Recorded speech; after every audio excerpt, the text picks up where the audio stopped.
Tonight on Bread Theory, we are going to be diving into part 6 in our series on permaculture. Permaculture 101, part 6. And tonight I have a special guest. He's been on the show quite a number of times. My most recurring guest. Always a pleasure to have him on the show. Mr. Dan Plaat of the Three Left Show podcast. He likes to talk about political organizing, especially with the Green Party. And he also has some insights into permaculture himself. I'm going to reposition my mic here so I'm a little more audible. So let's give him a call right now, and then we will dive into tonight's programming. How about now? I can hear you just fine. Great, finally. I was looking up like eco-socialist points of view, and there was this blog about how most tech, like a smartphone, it isn't magic because in fantasy, magic is like an extension of the person. Sure. And tech, if you have to keep updating the drivers of your computer, that doesn't really feel like magic. It doesn't really feel like something that's a part of you, or that you're a conduit with natural forces. Yeah, for sure. How are you doing, man? I'm doing pretty well. Jeez, I marched with a few Antifa chapters in at the Charlottesville anniversary. Yeah. 1 year anniversary of that. We blocked up, but the only right wingers were kind of hiding in the bushes. Oh. Because it was not just us, of course. There was a very large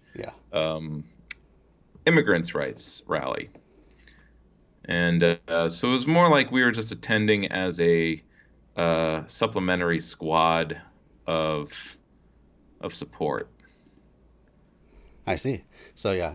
So they were clearly outnumbered and had they didn't have the numbers to do their cowardly deeds. Like referring to the SWAT police, where like we had undocumented speakers, and there was a fear that police would try to move in, but the crowd pretty much maneuvered to get in the way. And if you have like a good there you go. 50 people, I mean, as long as you are not able to be kettled. Right, that is always the danger. We were on the park in Charlottesville, completely too open, and they didn't really bring enough police. I think they were more there as a crowd control, but like they were only kind of blocking one street. They were only just kind of to the side, so it was more like what the hell are you doing here? Get the hell out of here. I see. Because they weren't really moving aggressively. I see. It was more like a very nice day out. Well, that's than anything. But it was a good practice for like the way we moved operationally speaking, and sure. Didn't want to. We used car pickups so we wouldn't be tracked. Like our situational awareness. Kind of training that muscle. Are we being followed? Are the right wingers? Because these squads, they were constantly in fear of being doxxed, and other Proud Boy / alt-right kind of warfare. That I'm not particularly in that world, but it was my peek into it. Yeah, interesting. Yeah, that's great that no one was harmed. Of course, it's always kind of a double-edged sword with demonstrations, because if nothing bad ends up happening, you get no media coverage. So we didn't have media there either way, but yeah, Charlottesville wouldn't have been covered if Heather Heyer wasn't killed. That's that's a good point as well. Martyrdom is tragic, but there were plenty of people that were killed by the right wing, killed by the system. Yep. They don't get special treatment. Very it's true. Not sensational. Very true. Yeah, sensational protest is pretty difficult. Beyond getting like maybe thrown in with local news stories. Right. Occupy did this by being completely different. Unfortunately, if you try to replicate it, you're no longer going to make big news or attract people even. So there kind of needs to be something different happening. Yeah. Or just a skew away from the sensational. Right. Like I kind of wanted to comment on I was getting through some content. Like I was tuned on through Left posting on to a guy named Sunday President, Sunday President, huh? or President Sunday. Hmm. Pretty cool guy. Um, he was. I watched or listened to him watching the newest ContraPoints, Uh-huh. and also I actually watched the rest that he didn't. So it kind of gets to whatever the ending of her program, whether her video, except Right. and something hits me, kind of going through it all, is her videos, especially when they're over an hour.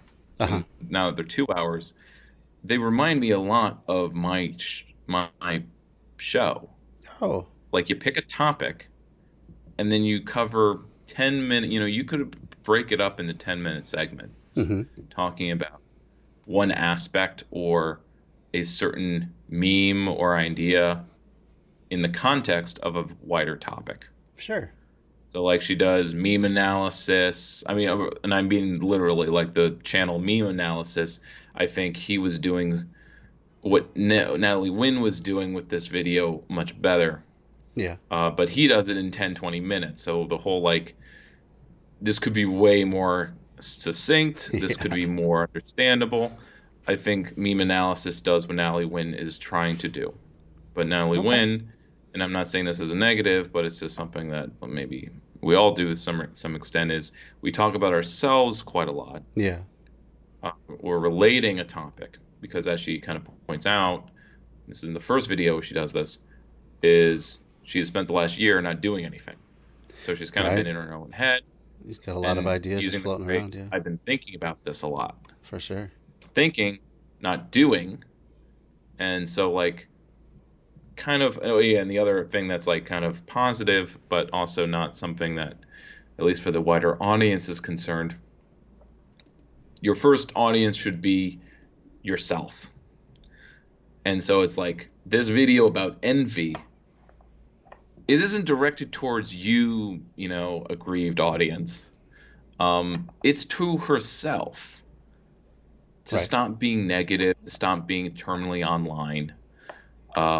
Because now the mistake that's outrageous, or at least incendiary enough, the controversy, Mm-hmm.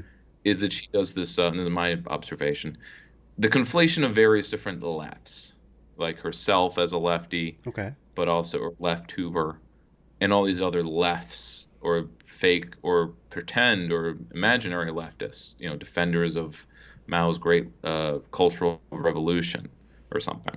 For sure. But she just mentions these things offhand, but she doesn't need to, like real revolution. But she keeps conflating the real revolutions that actually happened in the world, Mm-hmm. in the third world particularly, Right. with radical feminists, with terminally online trolls Mm-hmm. or shitposters, and so on, and any kind of political tendency that, as she points out, is based around quote unquote envy slash victim complexes or Sure. aggrievement, which she doesn't use the word at all in her 2 hours. Populism. Most Populism. populism is a politics based around a haves and have-nots, or an oppressor oppressed, kind of like the right wing typifies Sure. us, and just say, yeah, populism bad. Real leftism is about living and doing things and organizing. Mm-hmm. Because populists can't slash can, to be general, can't organize. They can only mobilize around a candidate or some other symbol. Hmm. That's kind of why I was thinking about how, if you like to really tick people off, you got to like burn the flag. Oh, You okay. can't just watch it or satirize the flag. Oh, I'm sorry. No, actually, I have to back up.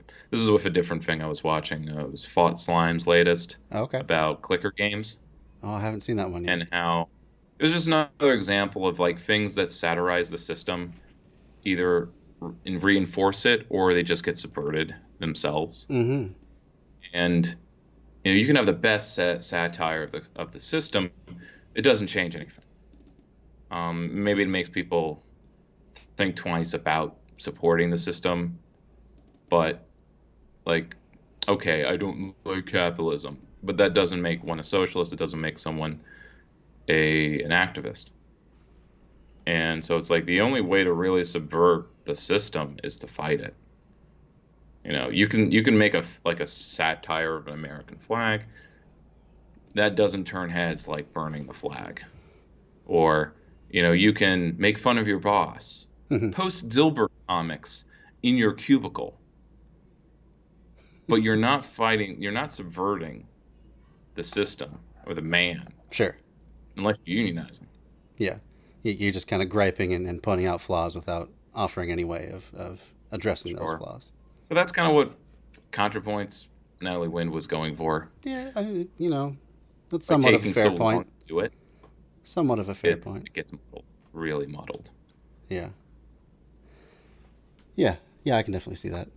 Um, Although at the same time, in order to have any sort of an actual revolutionary action, you have to have enough people on your side, and to have enough people on your side, they have to have the groundwork for a while at least to be familiar with what we're all fighting for, and why, and what we're going to do after, and all of those sorts of things. So, as long as people are talking about these issues and like going through why they believe what they believe, I'd say that still is progress towards potentially some changeover. Even if it's not on the boots on the ground organizing, I think it's still a value. I mean, it's primarily what I do for my activism. I'm not really involved with any local organizations yet, although I would like to be. But yeah, so Well, I want to yeah, you're right, and that's likely why the big channels are still philosophy channels, yeah. and they should just be taken as such, Mm-hmm. deprogramming, so to speak. Yeah, I think that's vital work And still.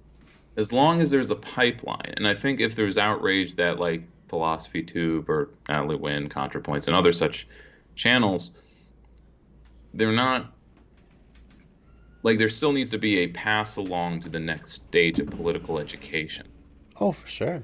sort of thing. And then the stage of political education then hands people off to actual organizations, or organizations are doing the political education. And that's kind of the disconnect, that it's all of these channels run by individuals, Yeah. that are they can't possibly carry people over into organizing because they're not organized. It's still in the mode of, you know, every man for himself, rugged individualism to a serious extent. So it Yeah. looks like you can turn up your audio mixer volume. Could you try doing that Okay. For myself or for you? Because I think you're in a good for range. yourself? I can, and then I start getting a lot of background noise. I'll try to do it just a Oh, little bit. because you are not coming in loud at all for me, and my Let's see. audio from my earphones is maxed out. Okay. Um, how's that? If I just get a little bit closer to the mic, is that a A little little bit better? better. Okay. Well, Uh, I'll try to stick with I this. may hold on. I'm gonna change where my headphones are coming.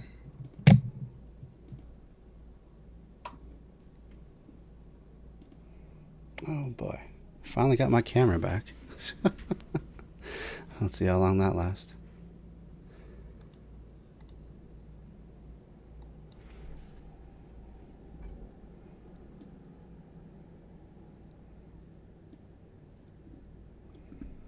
Okay, good. I changed it. Good. The settings should be set. Am I coming in? Yeah, yeah, you're coming in just fine. Like looking at my mixer through OBS, it's Okay, right in good. the I right fixed range. it. You're just on the border of the yellow zone. So, Good. Okay, I changed my settings. Now my speakers is my actual computer, oh, cool. not the mic. Okay, So cool. All right. Well, are you ready to get into some talk of permaculture tonight? Sure. Now, just a review. These are videos from a Portland college. Yes, it's University of Port. Is it? Oh, Oregon State University, I see. from their Okay, and they are campus. pretty short. Okay. Yeah, they tend to range from a couple minutes to up to 10 minutes, maybe even Right, some yeah. The 20-minute slope ones. one was 15 minutes, but man, the slope one, I could say a lot about the slope one because it was a whole semester course for me. Really, just on slope, huh?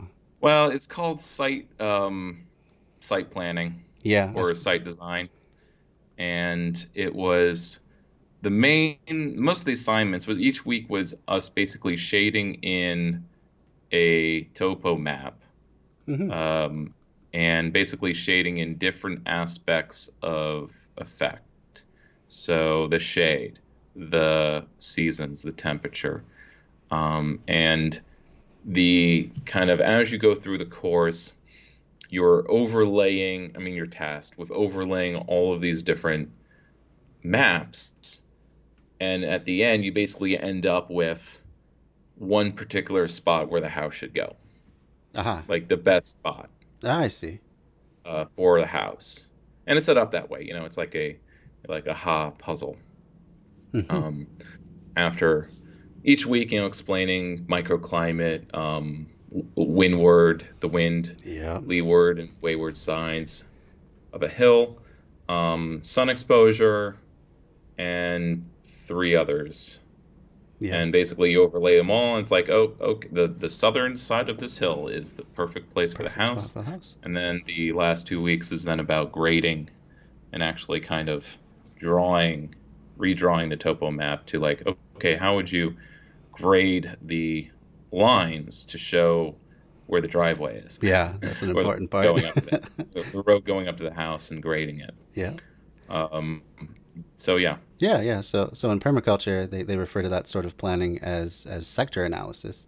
So you have all the different inputs of energy and material in and out of the system, and yeah, it depends on what you want to do with your house. If you want to do passive solar, that's of course going to have uh, different factors that you're looking for, rather than if you are more concerned with, I don't know, being close to a certain geological feature or something like that. So that's cool that you did basically the same sort of thing just through your architecture training. yeah. Um, Um, or you arrange the rooms based on sun exposure and things like that. for sure. Like there are general rules of thumb. Kitchen should go on the west side of a house. Yeah. Bedrooms on the east, so that morning sun is, you're getting morning Morning sun sun. comes in. Yeah. And then living rooms go the south side, so that, if you're in there most of the day, you're getting the most daylight. Yeah. Makes sense. Makes perfect sense. That's cool though. All right. So this first video is pretty short one, only 7.5 minutes, and it's on permaculture design for food. And if any of you in the audience are unfamiliar, this is Andrew Millison who's teaching it. He's a permaculture designer. He's done a whole bunch of stuff. He's got. Let me just pull up a few of his stuff here, a few of his bios and things. So he's been at OSU since 2009 in the horticulture department, and he learned permaculture in the drylands, which is a good place to start with permaculture, because you're getting, if you can design some of the most extreme sort of landscapes and biomes, then things get a lot easier when you move into the less extreme areas. So yeah, he's got a podcast that you can check out as well, the Earth Repair Radio, as well as his personal YouTube channel. You just look for Andrew Millison there. Let's get into permaculture design for food.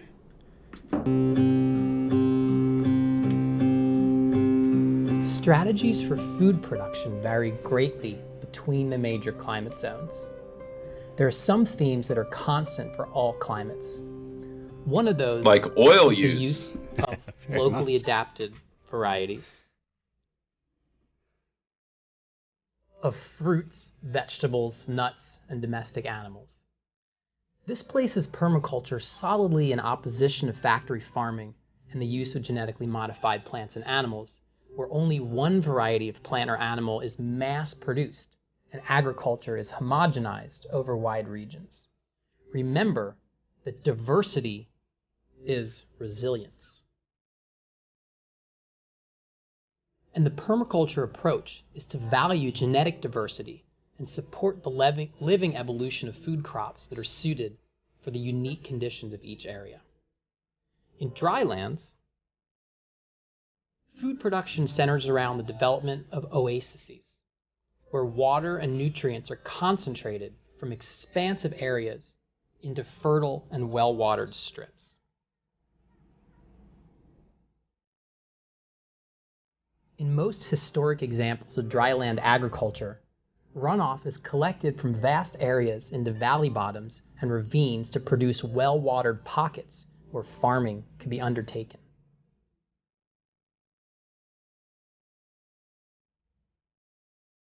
On the urban scale, water is concentrated from roof surfaces, roads, and other hard surfaces to create protected pockets where abundant gardens can flourish.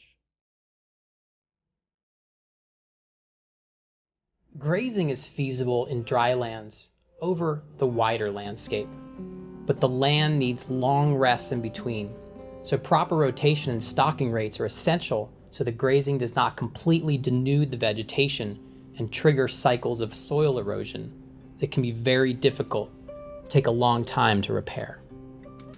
Can you stop? What is it he drew on the right side hill in that diagram? Is that a car? I think it's supposed to be a car, yes. Oh, I see. It's meant to be a road instead of runoff. Yeah, it's Okay. the runoff. And I was just about to comment on that. It's a very as well. weird car look, but it's like a jalopy, basically, one of the old school. Yeah, the tires are on the sides.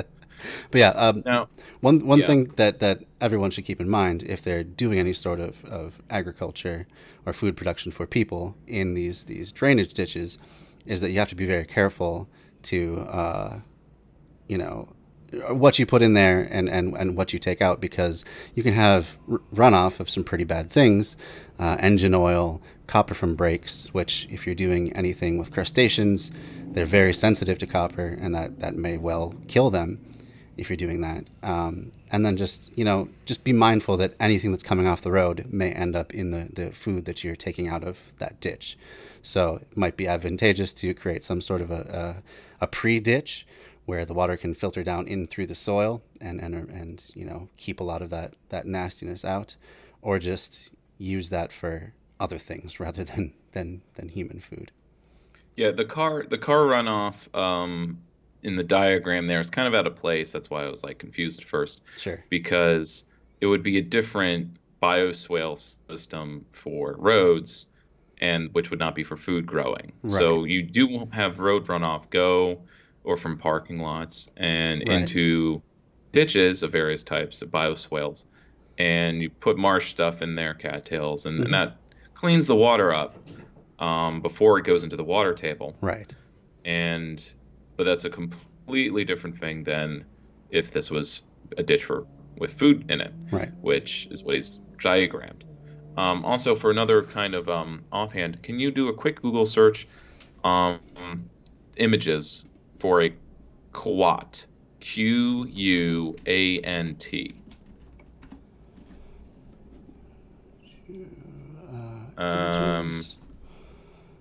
See if it.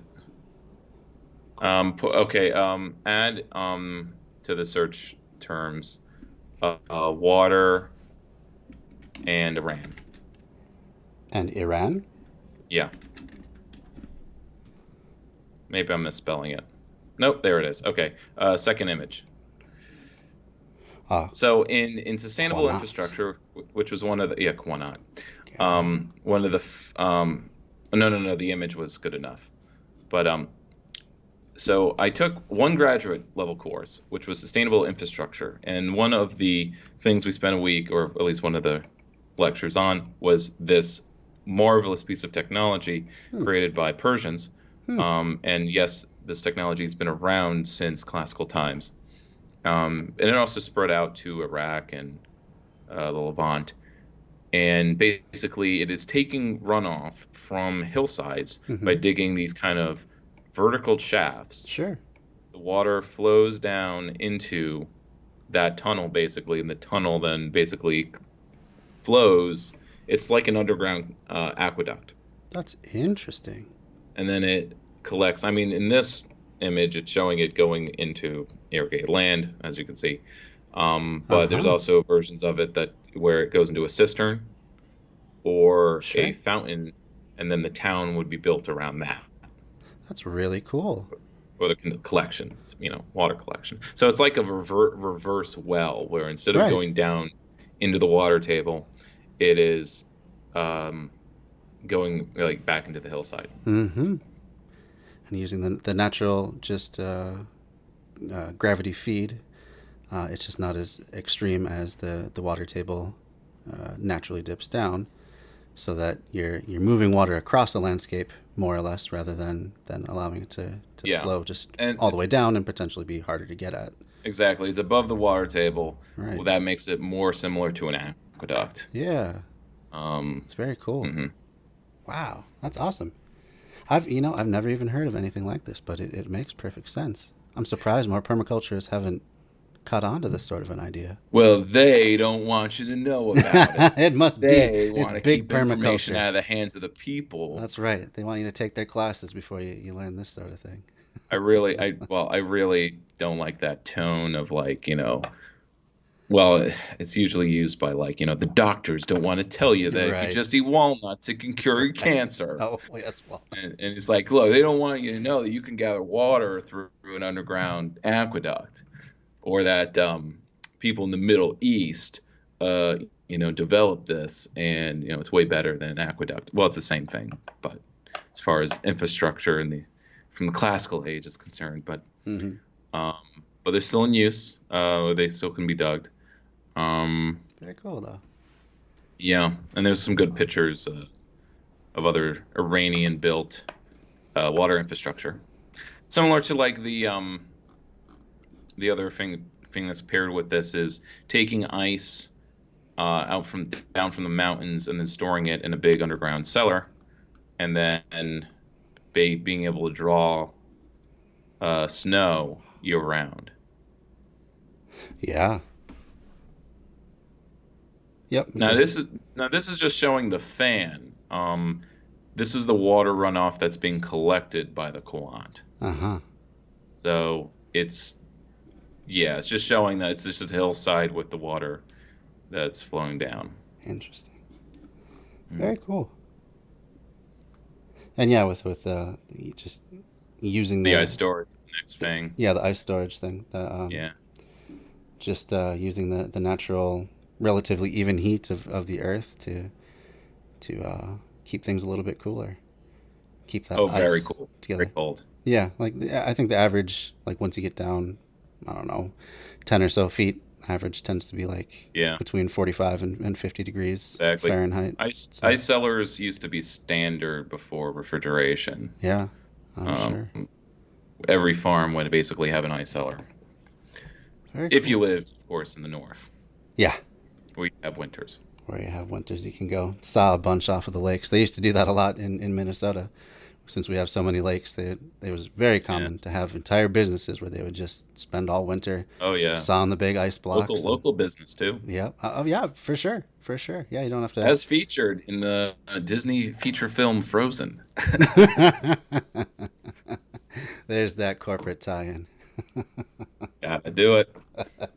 Okay, carry on with the Oh, video. no, that was a very nice diversion. Just wanted, yeah. I like that a lot. There are also many native food plants that can be foraged from the desert. So that would be a prickly pear that they just showed there. You just eat that little red bit. I learned about that in fourth grade when we covered desert ecosystem. Yeah. Yeah. Oddly enough, we didn't cover our own ecosystem, Oh, or if that's we did, it bizarre. was in just little bits. That's But weird. Yeah, it's one of those like they don't want you to know your own history. yeah, They'll just teach you about the desert. Well, it's basically like by showing again, if by understanding extreme environment, how sure. animals can adapt to it, um, kids learn about adaptation and ecosystems and I guess stuff. that makes sense. Could also be because a lot of textbooks come from Texas, so perhaps they just use Ah, their local biomes there's a as a reference. conspiracy. many native food plants that can be foraged from the desert.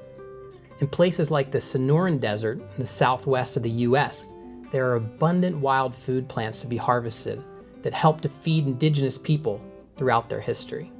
Here's a picture of my urban high desert garden from Prescott, Arizona, USA. You can see sunken garden beds that are heavily mulched for water conservation. It was fed only by collected rainwater, which was put into unglazed clay pots sunken into the ground. The water slowly seeped into the surrounding soil with zero evaporation. So that's that concept, that permaculture principle to catch and store energy. That's one way you can do it. You store it in a clay pot, and then just through the natural pores of the unglazed clay, it'll seep out little by little. I have a bunch of clay spikes that I put in my house plants, and then I like upturn a Coke bottle or something like that. You mean you don't need those glass? Well, there's the glass bulbs. Oh, and I've tried those too. That it's like, you know, a quarter cup of water, and it's they look unwieldy. It's a bitch to fill. It's really hard to.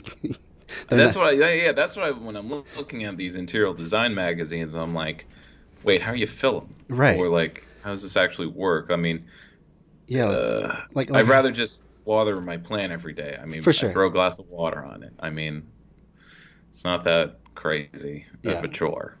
Yeah. I do it when I'm filling my glass of water or bringing my dirty dish to the sink. You know, it's just because it becomes part of the routine. That's the best way I've found, at least for me, to not forget these sorts of things. It's just. But these are outside things. So, right. The clay pot is something that, again, this is dry climate stuff. In New York, I mean, we do have maybe a week or 2 weeks, so maybe it doesn't rain.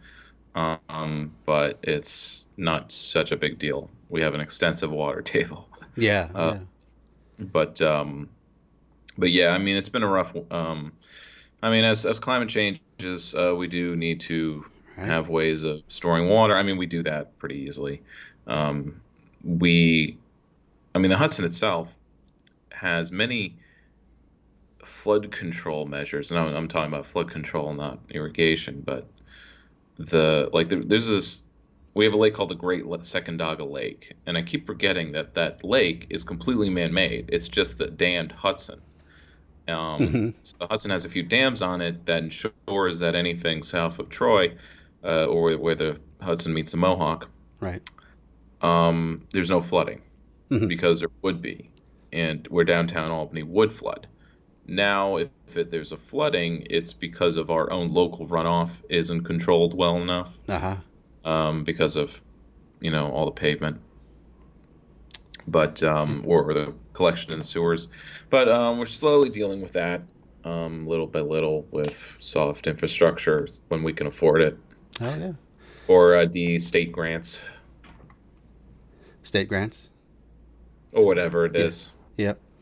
Yeah. If more people would, there's simple ways to control flooding that don't require like the operation of locks and dams, like just doing these sorts of ditches next to roadways, but also next to any sort of waterway.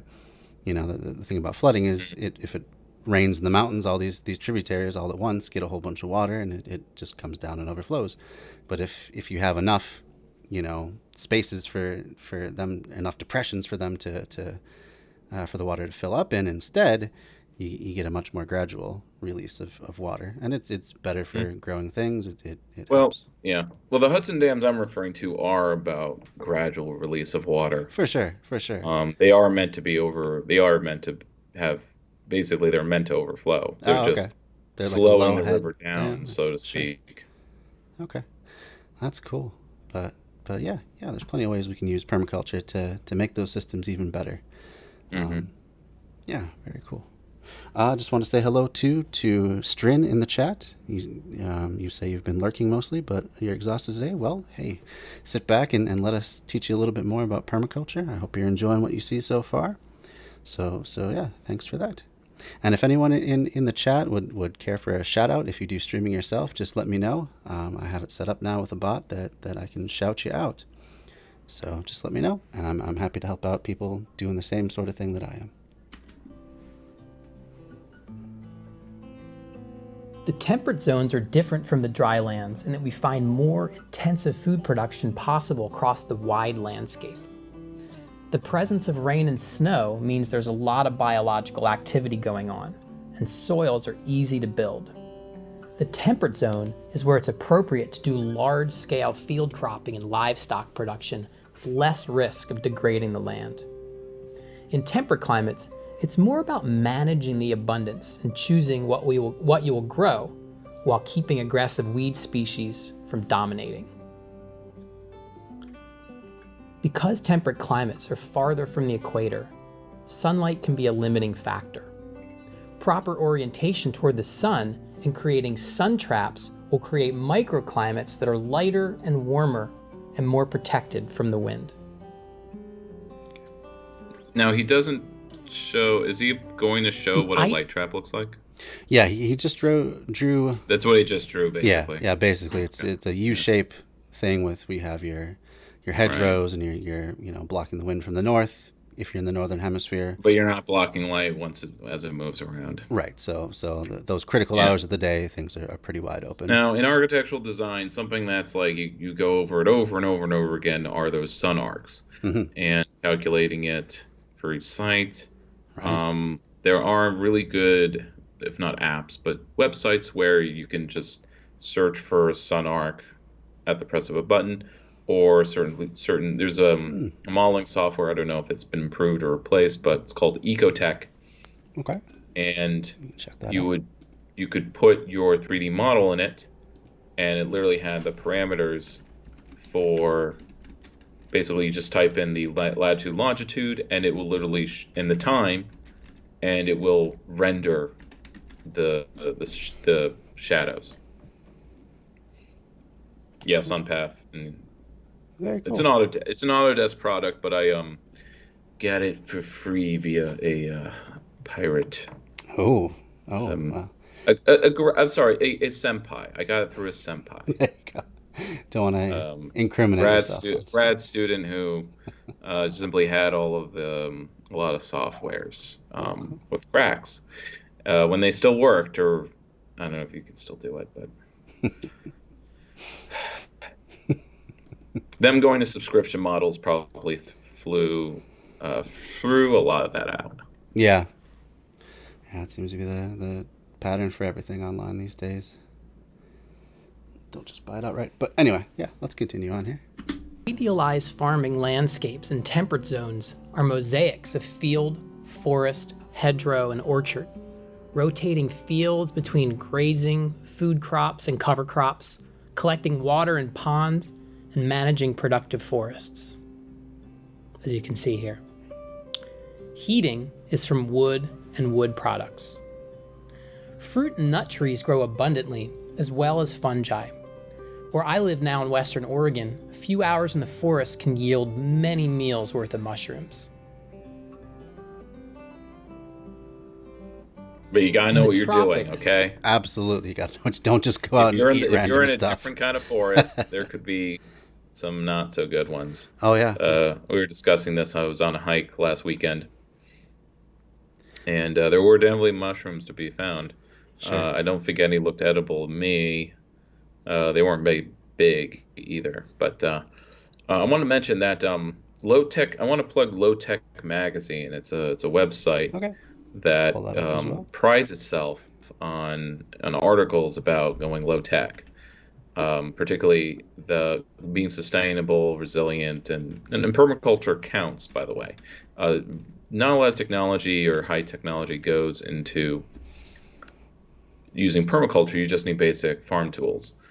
And low tech kind of follows that, where, like, how can we actually not just turn back the clock, but obviously with the science and engineering knowledge that we have today, and apply it to ways things have been done in the past, but also how things can be done where it is still future tech, right? But it doesn't rely on lithium-ion batteries, right, or heavy metals. Petroleum. Yeah, not just petroleum, but heavy metals of things. For sure. So, I've read on my show, and I've used, I think, some ecological episodes. I just read 3 articles from here. Mm-hmm. The high-tech healthcare one, Oh yeah. where it just talks about the energy loads Yeah. of like MRI Oh, for machines sure. and modern hospitals. And is it possible to, because you can keep making these machines efficient, but then you fall into the trap of like more efficient machines. You just use Use more it of more them, often. or you make an MRI machine more efficient. You actually then it gives you the credence to make it even like use more power. Right. Um, or by making MRI machines that are bigger so that people can fit in them, even a Mm-hmm. handicapped person in a wheelchair, Mm-hmm. more comfortable, less claustrophobic, but also they just suck power. Take a lot more power. Yeah. Um, and that picture there is like a satire of like a human powered hospital. Yeah. Um, I can see but that. anyway, so these are longer essays. But what was It's I cool on though. about? That So yeah, where we one term that I hear rather train than of thought. just low tech is I hear it referred to as appropriate tech. So Yeah, the word appropriate came up in design methodology in architecture school so much. mm-hmm. There's so because like what kind of adjectives are we using to describe what's good Right. or standards and or yeah or criteria, and obviously just the word appropriate is just like the best word to describe what one should do in any situation. Do what is appropriate, and then there's that implies the work of finding out what is appropriate. So do your own research Right. slash do the research, but there are many gaps. If there are gaps in our knowledge, it's what's appropriate. We might not know what's appropriate. It's true. But as far as aesthetics, there's also what is appropriate. If you have a neighborhood of brick buildings, what is appropriate is to build something with brick, Mm-hmm. or at least a brick facade. Uh-huh. Um, that's basic example. Sure. Yeah. Yeah, I think it's an all right term. Um, Or if you're in a dry climate, the appropriate thing to do is to landscape with desert plants. yeah, plants that are locally Um, adapted for sure. and in the face of but then there's like you could make it scale up to politics. Facing the need for revolution, the appropriate thing to do is to organize into a party. Very true. So it's a question that we should all kind of ask, like, what's the appropriate thing? Is the appropriate thing to go on Twitter and rage? Yeah. Is it to talk to our neighbors, Yeah. or to find groups of common interest, even if they're nerd stuff, or some subculture?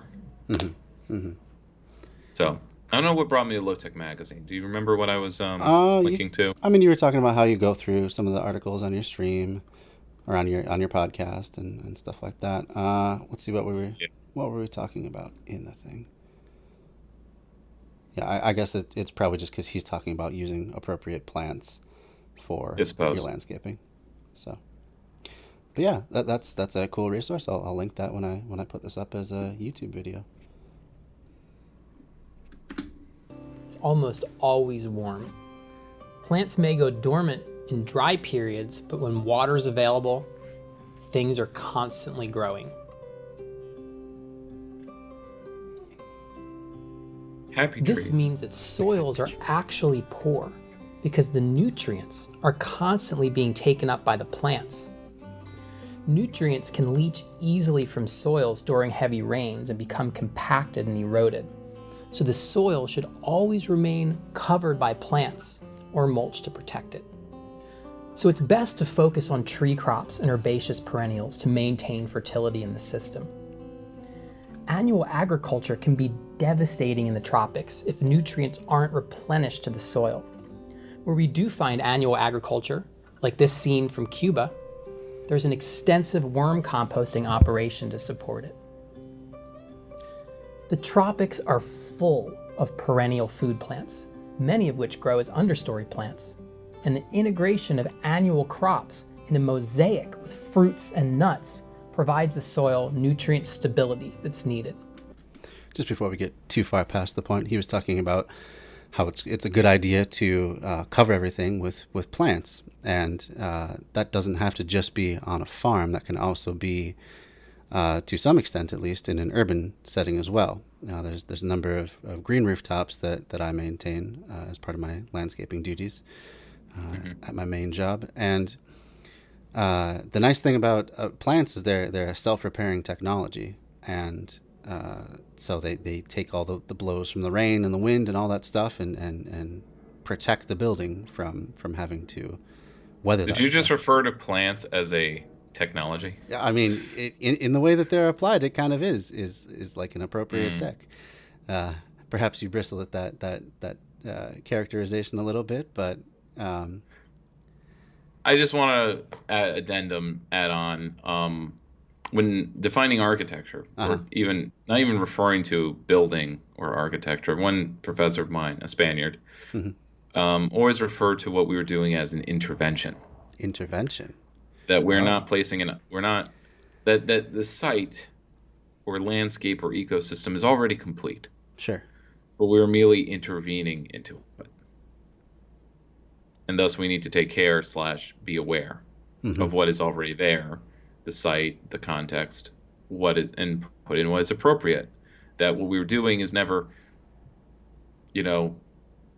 completing things or improving. That we are simply intervening into something that's already good. Unless it's maybe a damaged site. Yeah. In which case plants, I guess, are being used as a technology. And what I would recall from low tech, though, is these pictures of showing trees between. Why line all of your lots with trees, like in this picture? What farms would do, or in rural areas, not only are they are windbreaks, of course, but they also serve the other function of sources of wood for burning. For sure. Very true. Like, where would they get firewood? So, like, you have these rows of trees that are not your standard oak tree or whatever, but they were grafted to be, like, trees that would just grow tons of branches. Like, they'd be just branches. Sure. So that you just keep trimming the branches off, and boom, you have all the firewood. Yeah, like pollarding, I think is the technique that they... Exactly. He published an article just about pollarding, which I didn't really know about. Yeah, and beyond that function too, they act as a more or less a nature reserve for a lot of the beneficial insects that can help out to protect the plants that you're trying to grow as well. Yeah, but also the squirrels that will also eat them. I mean, there's always give and take. It's always a dynamic equilibrium that we're... Oh, you mean like that My Little Pony episode with the bats? I haven't seen that episode, so I can't really comment on that. But I suggest it. There's an episode. It's an ecologically themed episode about there were vampire fruit bats, and Applejack, the apple farmer, is aghast at these vermin eating her crop. And Fluttershy, the wildlife expert and lover of animals, knows more about the ecology than the farmer does, or is applying ecological knowledge. That no, these bats are actually going to improve. I mean, yeah, they're eating some of your crop, but they're going to improve next year's crop. And so the solution at the end of the episode, after much hijinks, is to section off part of the orchard to be the fruit bat habitat. So you have to give some, and then the ecosystem's improved by the bats. Wow, that's a cool episode to have for a children's show. That's very complex. Yeah, there definitely needs to be there does need to be more ecologically themed episodes without being heavy-handed about it, of course. Yeah, it doesn't sound heavy-handed at all. It's thrown into song. Sure. The argument between we need to get rid of these bats. They're not bringing their best.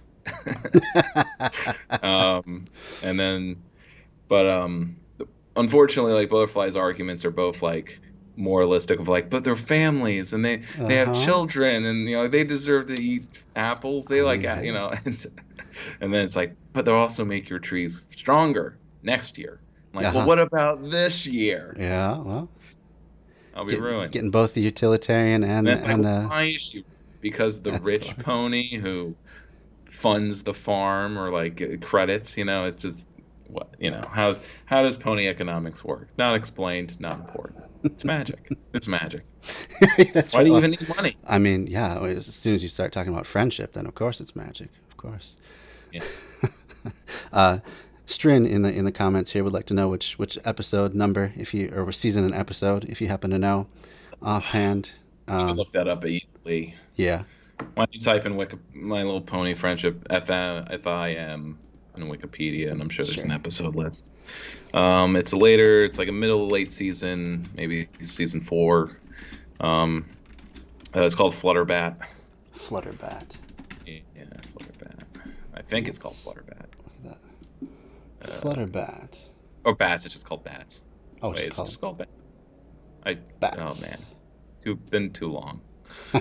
Wait, no, it's episode 72. I think I saw 72. Okay, so yeah. Overall Episode 72. Season number 4, episode yeah. 7. Yeah, see, they try to like make the bats not like apples, but then the the spell rebounds onto Fluttershy, and then she turns into a vampire bat herself. Oh wow. That's quite the complex plot line. I said hijinks ensue. Hijinks ensue. But essentially, they try to change the underlying nature of the bats by trying to conquer and control nature, and it backfires. Oh, how could that be? Yeah, predicted? how could that happen? But Fluttershy, the ecologist, did predict it. So. Mm-hmm. That's cool. One of those. Fluttershy is smart too. She's not just a nice face. Or a softie, a big softie.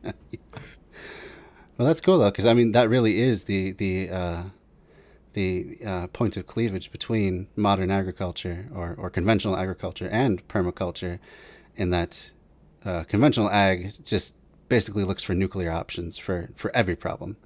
They don't want to just make most of your crop usable. They want to destroy every living thing that could possibly threaten any corner of your crop. Basically just make everything a sterile place to have an outdoor factory where you can have the soil just mechanically hold things in place, and you just then pour the nutrients onto it, and in a few months you harvest your crop intact as much as possible. And then permaculture looks at it as and says, well, I mean that's so much wasted effort. Why don't we just instead have a bunch of different crops so that you don't get one pest that can overwhelm everything. It doesn't become like the cloud of locusts that are just eating every piece of grain because it's all the same and it's all food to them. Yeah. But instead, let's and that you maintain habitat for the predators. For sure, to keep things in dynamic equilibrium. The birds eat the bugs. Right. Now, something not mentioned, which wouldn't be mentioned in a kid show, or it could be, but not without lowering the standards, is to point out that the bats are shitting everywhere, and that's probably what's helping the farm next year. Yeah. But instead of guano, it's that they suck the juice out of the apples and then spit out the seeds. Okay. So I'm like, why would spitting the seeds make them stronger, or the trees better next year? Well, that's kind of left up to being unexplained. Yeah. But otherwise, the real reason would be because there's shit everywhere. Yeah. Well, and unless they're fertilize the ground. Unless this is just a cider orchard, you definitely don't want to have a whole bunch of new apple seedlings coming up, because apple trees are one of those crops that never grows true to seed. Well, here's where we get into cartoon logic. I mean, the apples are for everything. Right. They're for cider. They do everything. Yeah. In fact, it's an ongoing joke that the apples are for everything. That's great, man. That was definitely a complex show. I never really got into it, but I know a few people that it's long. It's got 8 to 9 seasons. Wow. I really breezed through the last 3, and I did so years apart. Kind of when I felt like watching something saccharine. But and then I watched the finale, which uh, kind of kind of felt like a letdown. I mean, not a letdown, but just like I don't know. It didn't go where you wanted it to, huh? I guess. I mean, I think I would have preferred like a longer, not decline, but like a drawdown of Sure. plots instead of like trying to have a big battle on top. Like, Oh. 'cause there's a peak where it's literally like a DBZ fight at the end of Oh, like the really? fourth or fifth season, and it's like, don't try to Uh, top that. And but they did, they did, yeah. and or something like that. Or no, I mean they did the thing where like they defeat the villain by actually talking to them. So Oh. um, they did subvert that a bit now. But then Hmm. the last season was less so of that. Um, so yeah, but anyway, but just that there's this big time skip, and it's just really awkward to me, the change of things. Hmm. But that when Twilight replaces the sun goddess Celestia, like she also gets big like her, and Okay. there's no particular reason for it. You've lost me at this point. Yeah. So, well, one of the one of the audience seemed to be a brony, so, Yeah. Yeah. or at least someone interested. So, I will stop there. Okay. Cool. But I was in the brony group for a while locally, um, but I just didn't. They were just too much. They're geeks and not nerds. Um, Oh, but particularly, they were a club formed out of engineering students. So engineering being bronies, a huh? non-engineer, they had a Oh, sensibility I just couldn't match. I see. Um, and yeah, That's funny. All right. Well, that's a great tangent as well. And I think we can, though, move on in this video. We're almost done with it here. So, Here's a recent sketch my design firm did for a location on the island of Maui in Hawaii. The tropics are all about layering, stacking in plants at different heights, just like we find in the natural jungle. Here we see bamboo, banana, yam, cassava, lemongrass, pumpkin, and turmeric in a multi-storied jungle of edible and useful species in Costa Rica. And here we see a circle of banana trees in Vietnam surrounded by perennial staple crops like sweet potato, cocoa yams, and lemongrass as well. Weeds grow prolifically in the tropics with all the rain and heat, and controlling them needs careful planning. Animal tractoring is one method that can work in the tropics. I'm not talking about hooking chickens up to tiny tractors. It's a movable chicken house and pen where they're intensively grazed on one area and then moved on. This type of strategy, where the chickens do the work of weeding while they eat greens and insects, is the type of relationship we want to create in our permaculture food system. and this can be one of the most useful ways to use animals on your land as well as both pest control, especially animals like chickens and ducks will eat a lot of mm, stuff that bothers your annual sort of crops like tomatoes and whatnot. But then also just to clear the land, and pigs and goats are amazing at that too. And so yeah, we use a flock of sheep. there you We go. never called it tractoring, but we basically fenced.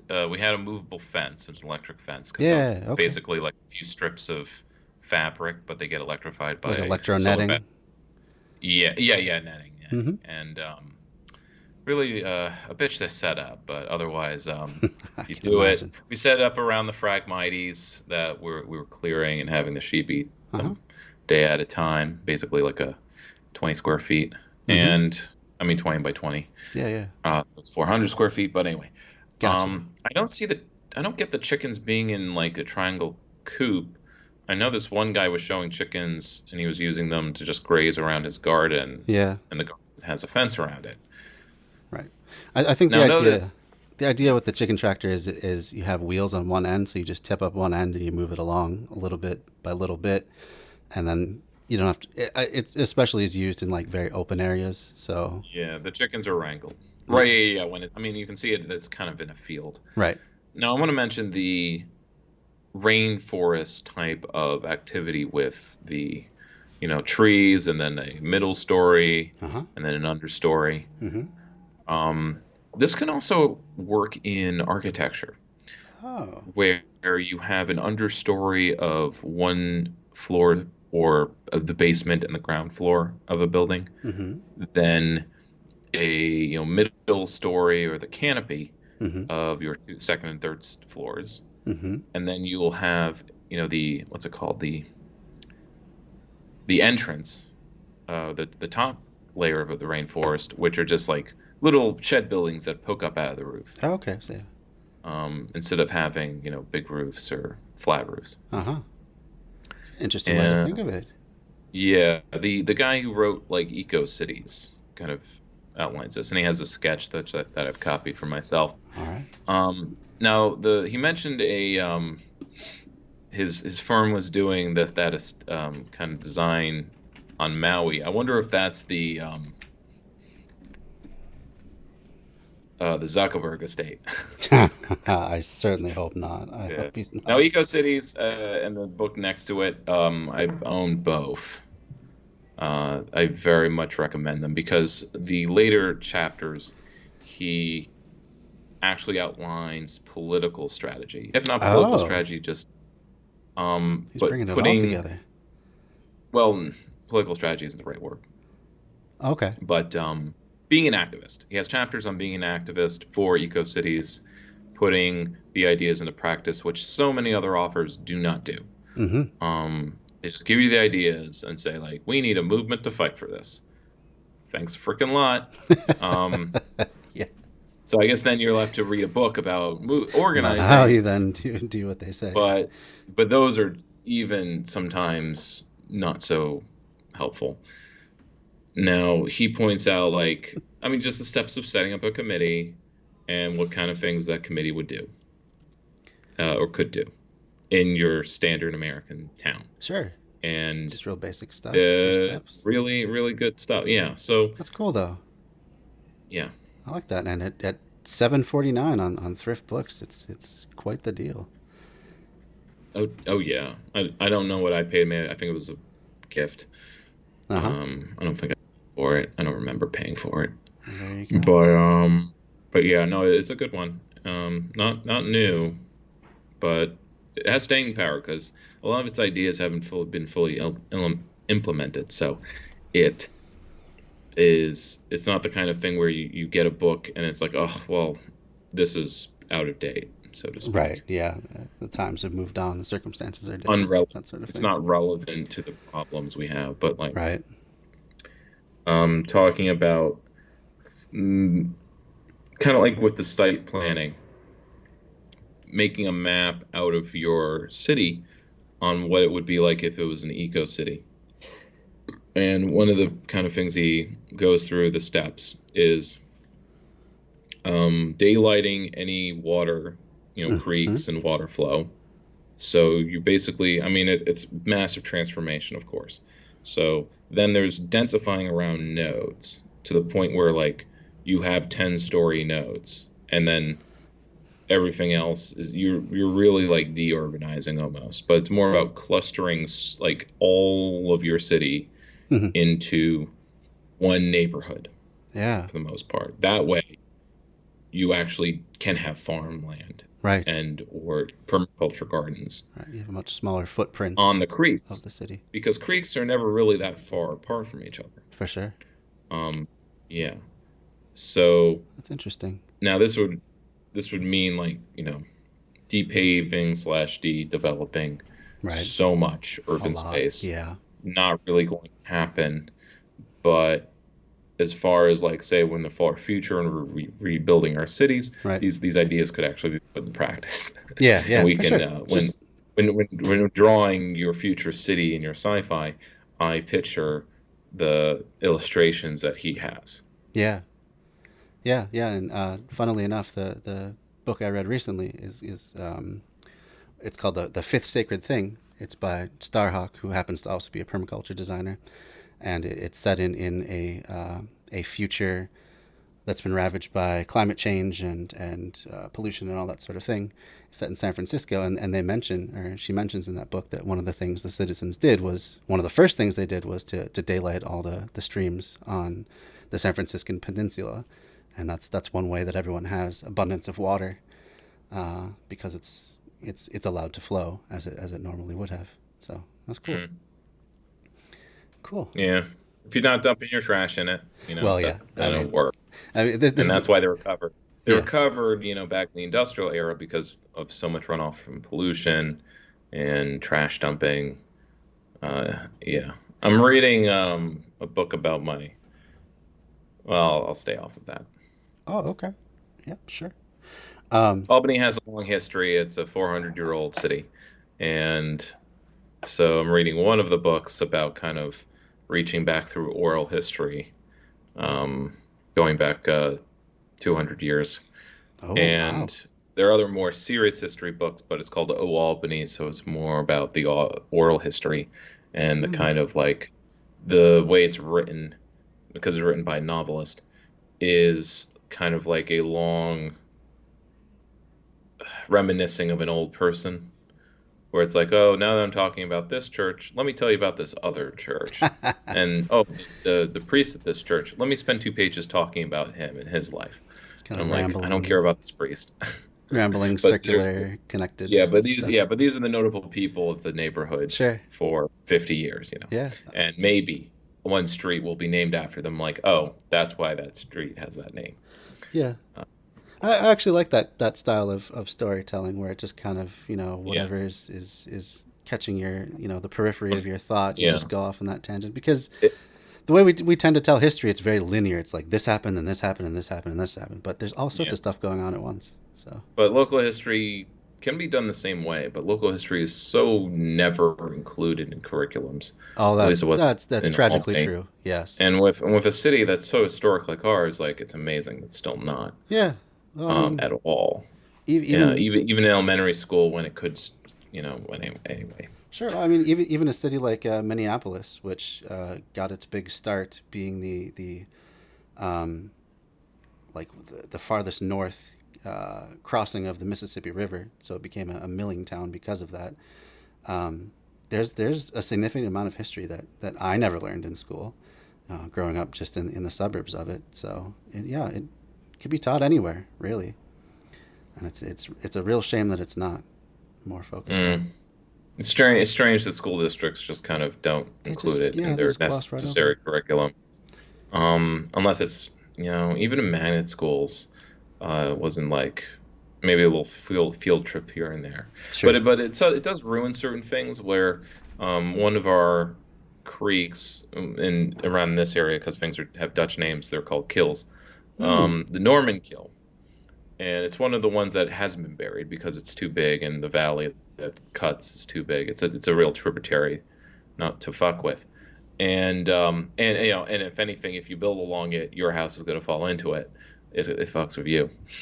And so anyway, on the southern edge of the city, it's a golf course. So anyway, the guy found out where the name comes from in his research and oral history, because there was there's the folk reason that's passed down, but then like he found someone who actually or other documentation that it's not named after a guy named Norman, or the person who owned the mill there.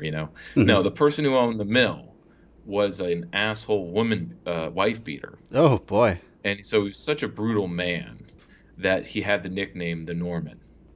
The Norman, huh? Yes. Wow. So, because Dutch people hate Normans, I guess. I'm sure it was some ancient or ethnic if you're clash. British, Yes. Normans or Right. Bavarian Frenchies. And so the Normans Kill is called that for that reason. And now learning that, I'm like, I'm gonna That's tell too everyone, bad. like, we should change the name. Probably, yeah. Because we could definitely rename several things in Albany after, non-mayors or people who are actually from this century or the last 50 years. Because since 1965, Albany has been, serious decline / had nothing to its name besides the government. And Huh. yeah, and mostly because of our how our population and industry works. We still have lots of people, Mm-hmm. but as far as the census is concerned, we can't crack 100,000. Really? It's been 15 years where we stopped losing population, but the population growth is like 1,000 people a year. It's kind of Jeez. not like we still can't. We're so close to 100,000. We're at like Right. 98, Oh, but it's like it's gonna stay there forever because so much of our population is transient. I assume a lot comes in It's for the like government a quarter. jobs It's and. a quarter of it is students, a quarter of it is immigrants. Mm-hmm. Uh, there's the working population, which is like another 50,000, Sure. or I think it's 40, but whatever. Um, but yeah, Yeah. Yeah, Minnesota is very fortunate among states in that our capital city is basically grown together with our largest city. So Minneapolis, St. Paul are basically one city, and so yeah. yeah, we have all We the just never government stuff. learn. Some of Albany's neighborhoods were created for specific industries. So, like, we have a North End Mm-hmm. that was built on the lumber industry. Mm-hmm. But as soon as the Adirondacks along the Hudson River were picked clean for the logging, um, well, that all died. Mm. So, Mm. yeah. So, like, we had these rows. We had, many millionaires live in Albany, but only so long as these extractive industries existed in New York. Yeah. And now that, and then it moved to another neighborhood was railroad. I mean, first it was the canal, and this was tied into the lumber, but then that was replaced by the railroad, and so another new neighborhood was railroad based. But then the railroads were closed or demolished by 64. So then all of that was lost. And yeah, so we've basically been in decline ever since. Um, it's interesting to kind of see the grift of the political machines of various older cities, East Coast cities, Mm-hmm. where you have all these ethnic groups that were, kind of Americanized by being Democrats. You're Democrat first, then you're Catholic, then you're Irish. Oh wow. Or it's how the Poles and the Irish and the Germans like get together because they form the coalition. Uh-huh. Uh, but Jews and blacks, you ain't in it. Yeah. So, or you attempt to get in it, and then you're basically the progressive wing or whatever. Yeah. But they're all Democrats, but they're also all conservatives because these are all church-going people who Right.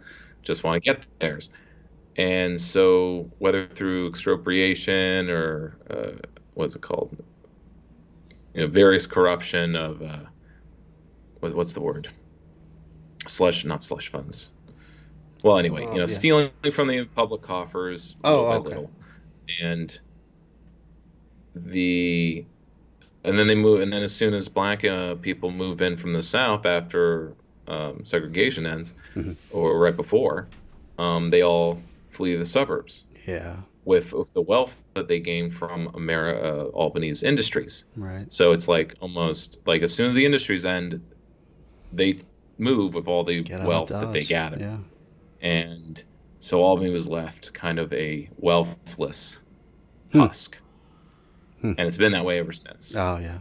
That story. Especially since the end of the 80s when there was this big insurance company, and then as soon as they moved out of town, which this was apparently like 20% of the revenue, the Mhm. tax revenue for the city. And we've basically had that hole ever since. And we've never been able to fill it. Right. We still need 20 million from the state every year to fill the budget. Wow. Wow. And that's why we've been in austerity since the 60s. That's just never a winning strategy to dig yourself out of that hole. No, and that's why on Jeopardy, when like there's a blight question, it's a picture from Albany. Oh, that's tragic. Yeah. Now some areas of the town have been like they're being gentrified, but it's not in the private industry sense. It's like being gentrified by nonprofits. Oh. Like profits can get the state and federal grants to rehab slash, slum clear, Ah, and build a quote unquote affordable housing for younger up and coming people. They're still kind of not doing enough 3 units, 3 bedrooms. yeah. That's But everywhere. Yeah. yeah, so it's a mix of things, but it still feels like a shithole sometimes. Um, That's because unfortunate. there's just so much that was not maintained, Mm-hmm. for decades and decades. Right. Yeah. I mean, if you're slashing budgets, I mean, So much of the city was lost, and what has been preserved or reused is through state um, subsidy. oh man, that's tragic. That sucks. Well, it's just live by the sword, live by industry, die by industry. Yeah. And Yeah. trying to get it back through nanotech and other high-tech things, I I always saw it as an albatross, another albatross. Sure. Like the lumber was an albatross Mm-hmm. because it wasn't done sustainably. Right. Now, if you go up into the Hudson Valley in the Adirondacks, you can't tell because it's all grown back, but it's all young growth forest. Mm-hmm. So you'll not find a lot of firewood or good firewood. Right. You have to go into the areas that were preserved even back in 1880. The high peaks, there you'll find an old growth forest or any section of the park that has the wilderness adjective, Right. because these were the areas that weren't logged. Yep. And climate change is making that whole situation even worse because with milder winters, you don't get that tight wood growth or that close together graining that you get in really strong structural lumber. So Mm. you We've had to compensate with industrial lumber right, and other wood products, right, which are very popular in the sustainable building or green building for sure. standards, as long as you want to build big things. But gotta really it's an older book now from Schumacher, small is beautiful. Oh yeah, I've heard of that one. Let's pull that one And up. it's obviously it feels like only anarchists seem to take this seriously. Be small is beautiful. Because this goes for YouTube channels. Like, we don't want to be big. Once you're big, you're a business. You're Right. things get Right. ugly. Yeah, and there's been some, especially on Twitch, the serfs have managed to make their operation into a worker-owned cooperative, so they have a little bit more Hmm. of a fair system built into it. But a lot of the big ones, they just they may employ a few people, but they take a similar structure to any other capitalist. So But because it's still like one face, it's like that one right, person's becoming a millionaire or right, part of a right, millionaire instead of an organization of media producers, right. which I think everyone on in the bread, the oven, or the bat cave, or whatever Discord chats we have, should be. I think we need to organize into some kind of entity that Absolutely. could grow. I think we should imagine ourselves as a Twitch network or a network within Twitch, like the Real News Network, which has nonprofit status. It's Oh, nonprofit status. It's a nonprofit in Baltimore that built a media, the media, but it was a TV channel okay. with YouTube videos. On And YouTube videos. Oh, okay. yeah, I think they pretty Ooh, much, I don't know if they just started with YouTube, but oh, it's um, another one to look into. yeah, Real News Network. I haven't actually been watching their content very much, mostly because it's either too short or too long. I Ah, liked it before when it was just 10 minutes a piece, but they've been around for a good amount of time. Maybe, but they're basically like, oh, where's a good left-wing news source that competes with cable news? hmm. Send them here. That's Because this great. isn't a blog, this isn't a podcast. I mean, this is an actual honest-to-God news network Wow. where they have reporters. They're mostly doing local stories, but they do have what they did was, and that's something we could replicate as well, Mm-hmm. is they would just have experts or people to report from everywhere in the world. So if they want a story covered, they call up X person in Lebanon or Mhm. X person in Minneapolis or X person in Georgia and get the report from them. Or they would have them on for 20 minutes and just talk to them about the story. And that person would be responsible for doing a little research, doing a little reporting. So they're not like a full-time reporter, Mhm. always reporting for them. This is just how they started, though. Okay. Now they have people that they pay because they do like yearly fundraising and stuff. Okay. Um, Well, that yeah, sounds very totally. promising. That's cool. What's another tangent? That's okay. But Real News Network is like it's really good. Very cool. All right. Um, Well, I think I would like to get back on track a little bit more. These have been yeah. amazing Sorry. tangents. I really appreciate you taking the time to lay all that stuff out. But I'd like to get through just a few videos tonight. So we're almost done with Yeah. this one. Let's I'll continue. shut up. No. You don't have to shut up. I really do appreciate your input. It's been very eye-opening. Aquaculture, which is the production of fish and other aquatic yields, is hugely productive in large parts of the tropics. Imagine irrigating crops with the nutrient-rich waters of a fish and duck pond. So wherever you're located, permaculture provides specific strategies to food production.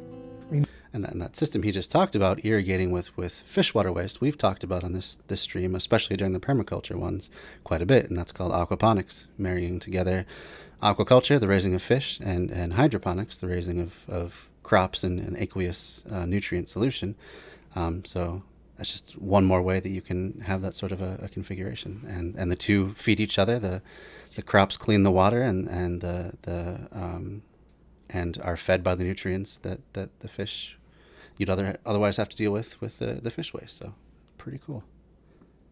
Remember, the feedback loop is always going, and each new permaculture practitioner discovers new techniques that add to the local knowledge base, building local and secure food systems. All right, so we're going on to trees for the cool temperate and climate. Cold, humid, temperate climates, trees can be established for forest and orchard without long-term irrigation. Timber can be cut on rotation as a renewable resource, and many other yields derived in the understory of the forest, like mushrooms, livestock, and plants for food and medicine. My friends at the Aprovecho Center in Oregon manage their forests with a 400-year time frame to manage it for old growth characteristics. They log and mill their forests on site and use the wood to build their own structures. Timber and firewood forests can step down to nuts and fruits, creating layered steps to take full advantage of the sun when it's low in the sky.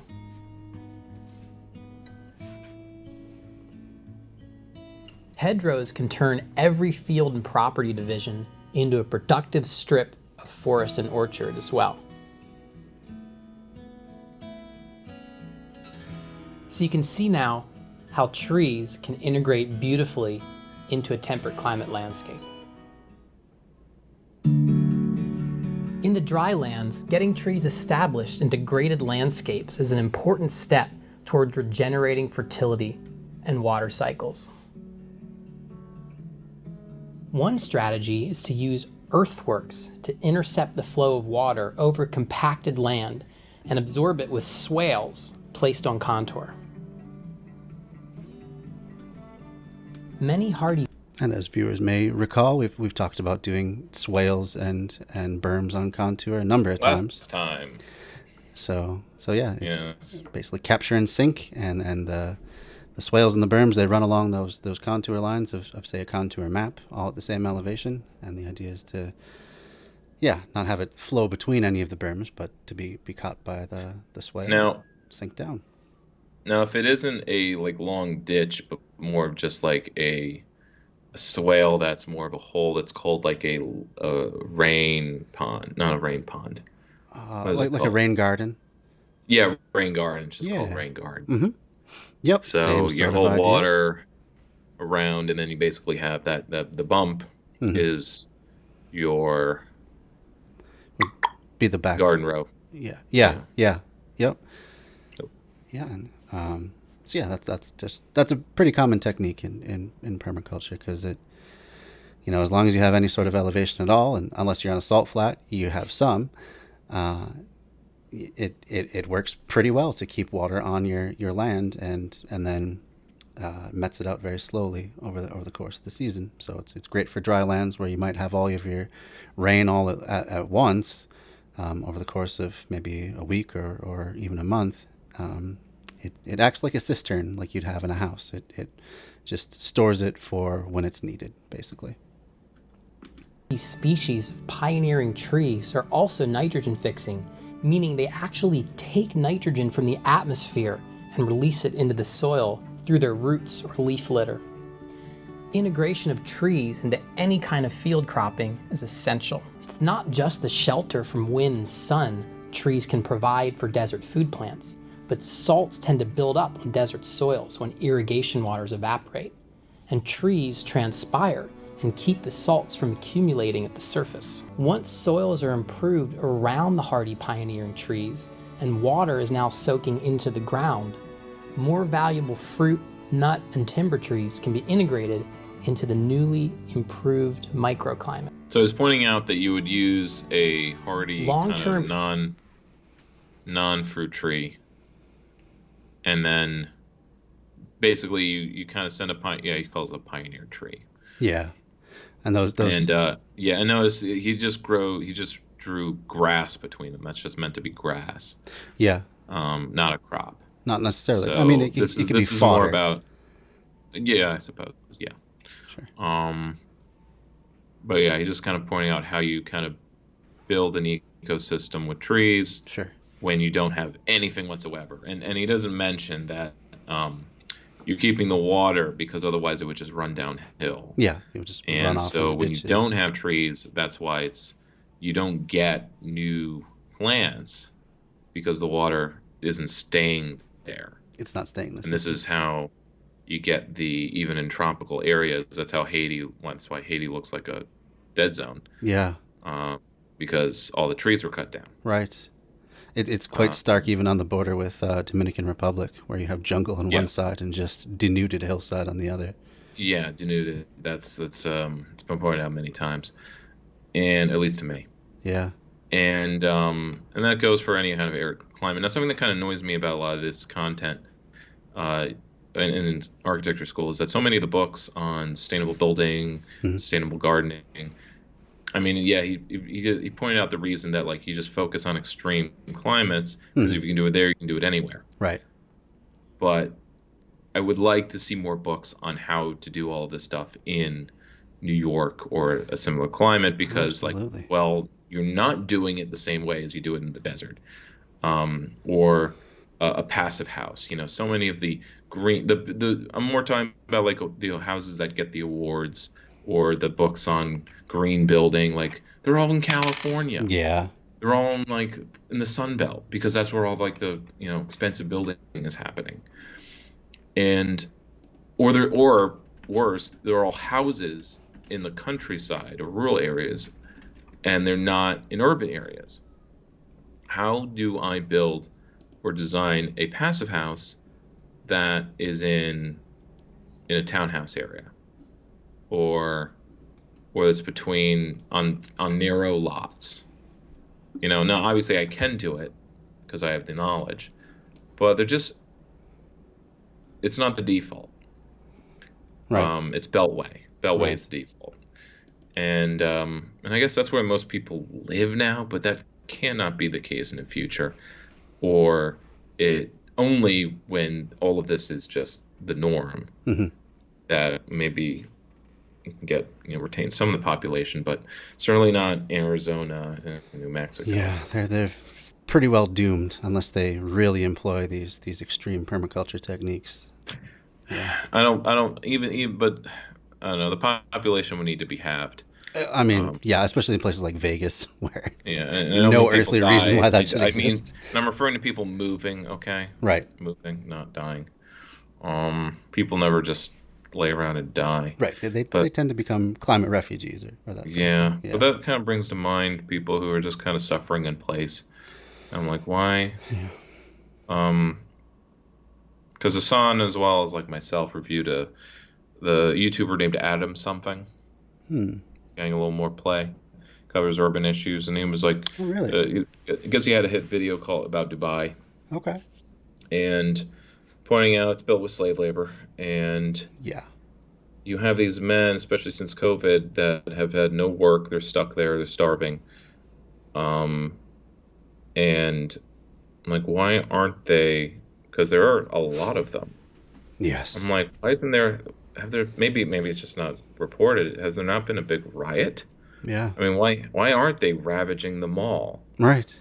I mean, That's a good is question. the army big enough? Is it like, are they all like, maybe they just don't have the will? But I feel like, starve to death or get shot or imprisoned by the Emirati police or army. Uh, I feel like that would be better than starving, but I'm like, why not? Yeah. That's a good But this question. is a morbid thought. But the funny thought is thinking about how Dubai does not actually have a sewer system. And It does not have a sewer system. no, it doesn't. Um, Is it just and open? no, it's not open. No, open sewer. I think Yeah. those would be visible. No, it is all trucked out. It is the poop trucks. Oh my God.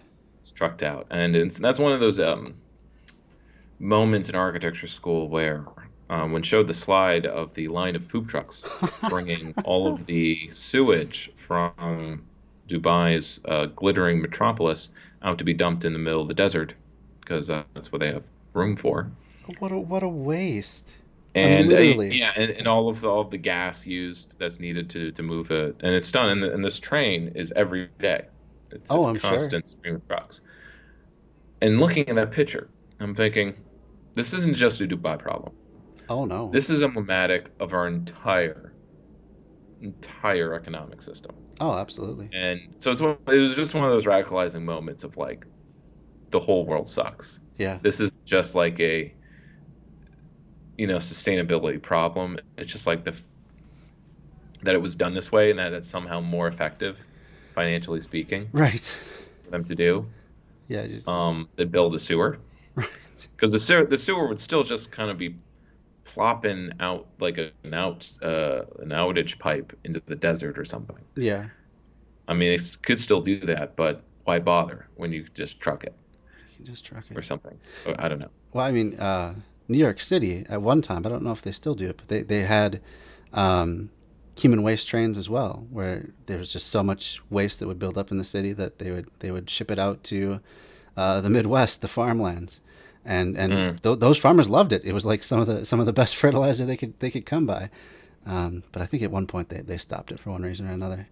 But yeah, it's definitely not We should just a definitely Dubai problem. we well we should definitely go back to not dumping our sewage into rivers again. Though we've Right. kind of stopped doing that. I mean, with the advent of waste treatment plants. Um, but the waste treatment plant should be a way of making it fertilizer or Absolutely. humanure, which can be, depending on how you do it, a very stinky and land consumption Sure. process. Sure. Because even the ecological, like, let's make big fish ponds and put all our waste in that. Hmm. For a city of 100,000, how much land do you Adds up need quick. for Yeah. those fish ponds? Yeah, for And where are sure. you going to get that land, and how much do you have to pay for it? If you have a topography like Albany's, where do these fish ponds go? I Hmm. mean, I could ideally, like, they should basically. So we have oh, shit, a one of our creeks is also a sewer line, Oh, and we're building the city right. with grants provided by the state to make sure that we're not dumping our shit in the Hudson River anymore. Hmm. Are building a waste treatment plant of sorts, chemically based, to treat all of the water coming through this creek, sewer line, that runs under one of our main parks. And so, like, ideally, I'm thinking instead of building this big building into the industrial building into the hillside, Mm-hmm. why not have an open, waste treatment with fish ponds or whatever Right. else, with a man-made marshland? But Right. I'm looking up to make the argument publicly. How much land for X amount of water, It's an and important it would part. Yeah. basically, at the very least, or most, fill up the whole park, Ah. and there would be no park, Uh-huh. you know, and that's unacceptable because these are ball fields and a swimming pool Sure. and it's a hilly park. Yeah. Oh, by the way, the creek is also called the Beaver Kill. Oh, the beaver kill. Okay. Yes, it's a good name, but it Yeah. no longer exists. The Beaver Ah, Kill is a sewer. interesting. Well, Yes. I wonder if that could be more of a distributed system, and if you could make it, pleasant enough to be around. If you could turn that into some sort of a you know, a green space for other uses as well. Yeah. And, I mean, it comes around to the fact that, like, these things were covered because as streams, they were menaces to the urban environment, sure. Yeah. to the people who lived along them. So, but, you know, soft infrastructure wasn't a concept. The city was never going to spend money on anything. I mean, and anything good in Albany has actually been privately funded. That's kind of the paradox of it. Crazy. Wow. Because even when you had a political machine like ours, a lot of the funding was still about providing constituent services and direct personal benefits, and not about doing things publicly Mm-hmm. and for the public good. We've been a very laissez-faire city ever since conception. Mm-hmm. Kind of makes me wonder why I still live here then. Someone's got to stay around and fight the good fight, right? Can't just let. Yeah, because it could be Yeah. something Could else, be but something quite maybe not. glorious. Sure. Now, I just wanted to touch on real quick this book, Edible Forest Gardens. You mentioned that you were lamenting that there weren't more text about Oh yeah, temperate, more temperate climate, climates, and this is one by David Jackie and Eric Todensmeyer, who are also well-known permaculturists, and they focused specifically on the temperate. Is there a paperback version? There probably is. I mean, like you can see even at a discount, it's $56 for volume 1, and there's 2 volumes. This is directly from the publisher. I could ask my library to just get one of these. Yeah, they have Forest Gardening in Practice in paperback for $31. That's not so bad. That's probably my library. I mean, there are books like Yeah. this Yeah. I've looked at. Yeah, you can definitely check I'm it not out. saying, look, I'm just saying for the newbie. Yeah, I've for someone I've just getting into researched it. permaculture, and I visited Right. permaculture labs in my region, Right. but they have trouble because they actually are kind of doing things from scratch because all of the work in permaculture has been done, as probably mentioned, by a professor in Australia or in people in California. And there are these other projects in Oregon, but it's still kind of a different climate than New York. Yeah, for sure. Yeah, if you wanted to find a completely free resource, a great place to go is a site called Plants for a Future, and they list over 7,000 plants, and you can search by hardiness zone, by care, other sort of biome conditions and that sort of thing. And it's a way to kind of get a thumbnail sketch of a bunch of different useful plants that you can use in permaculture. So that's another good one too. Plantsforafuture.org. Yeah. All right. I think we should probably get back into this video, and we'll finish out the drylands because we're moving next into the tropics. So we've done temperate. We're doing drylands. Oh, and the trees for tropics. So, but these are pretty short ones. We'll whip through them pretty quick. Irrigation of exotic fruit and nut trees may be necessary in the desert, but many hardy natives produce yields as well, without irrigation.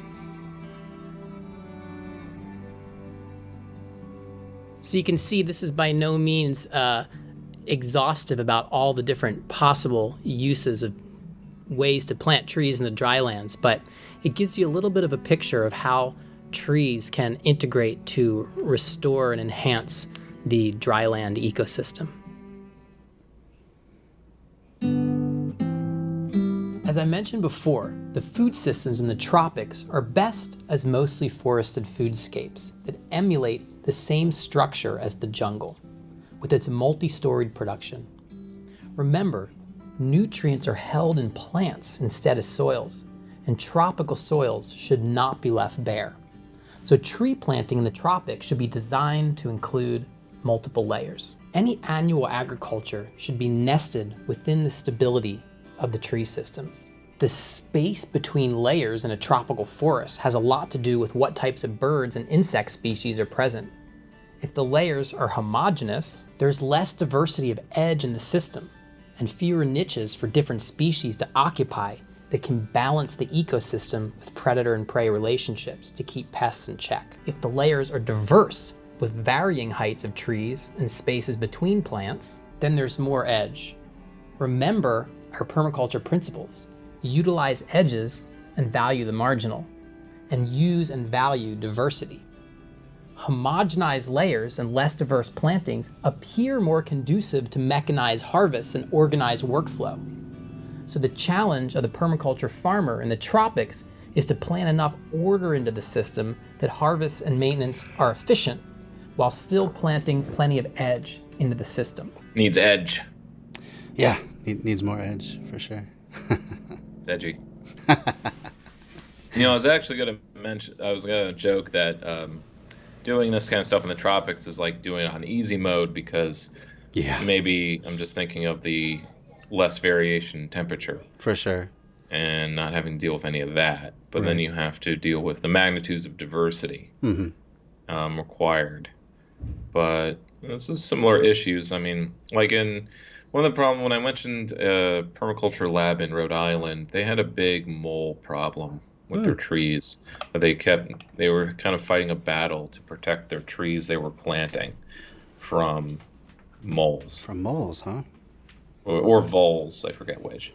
But digging. Nasty digging rodents. Digging vermin. That's right. And yeah. What else was I thinking? It'll come later. Okay. So he was talking about how when you have monocultures or very limited diversity, it does lend itself better to mechanization. You get a certain type of harvester. Maybe you have a nut tree where you just have a machine that kind of oscillates and shakes the trunk and all the nuts fall down at the same time. You can just go through a whole bunch of them in one day. So he was talking about the challenge of having more diversity. And as we've mentioned, or as I mentioned in earlier videos, one way that you can manage such an abundance of diversity is to plan things out so that not everything is coming into season all at the same time.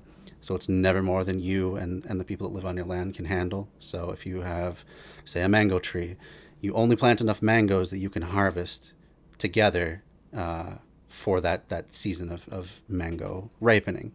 And then you go on with another one. Maybe it's you have coconuts as your upper story. You never have enough coconuts coming into ripeness, or so many that you can't harvest it as your work unit. And then you just go like that week by week.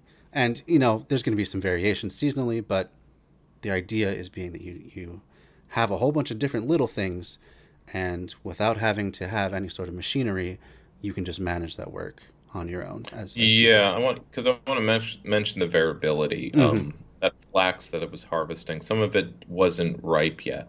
Right. And so we're harvesting the rest this week. Sure. Yeah, so it's never going to line up perfectly. Our plans on paper never come out perfectly in the real world. Of course, there's always going to be variation in when things decide to finally put out their bounty. But the idea is to come as close as you can to it. So, at least if there's two things coming into harvest, you can prioritize one or the other. One thing I wanted to add about buildings, sure. And mostly because I just read an article from Tree Hugger about that when building, you actually want as few edges as possible, because more surface area means more heat/cooling loss, and just more material. Right. But it also makes buildings, well, so it's like boxy but Yeah. Kind beautiful. of boring. Yeah. But I'm not sure. I think that may only need to apply if you're, and this article is coming from a place where the building is still has a HVAC system. It's still being Sure.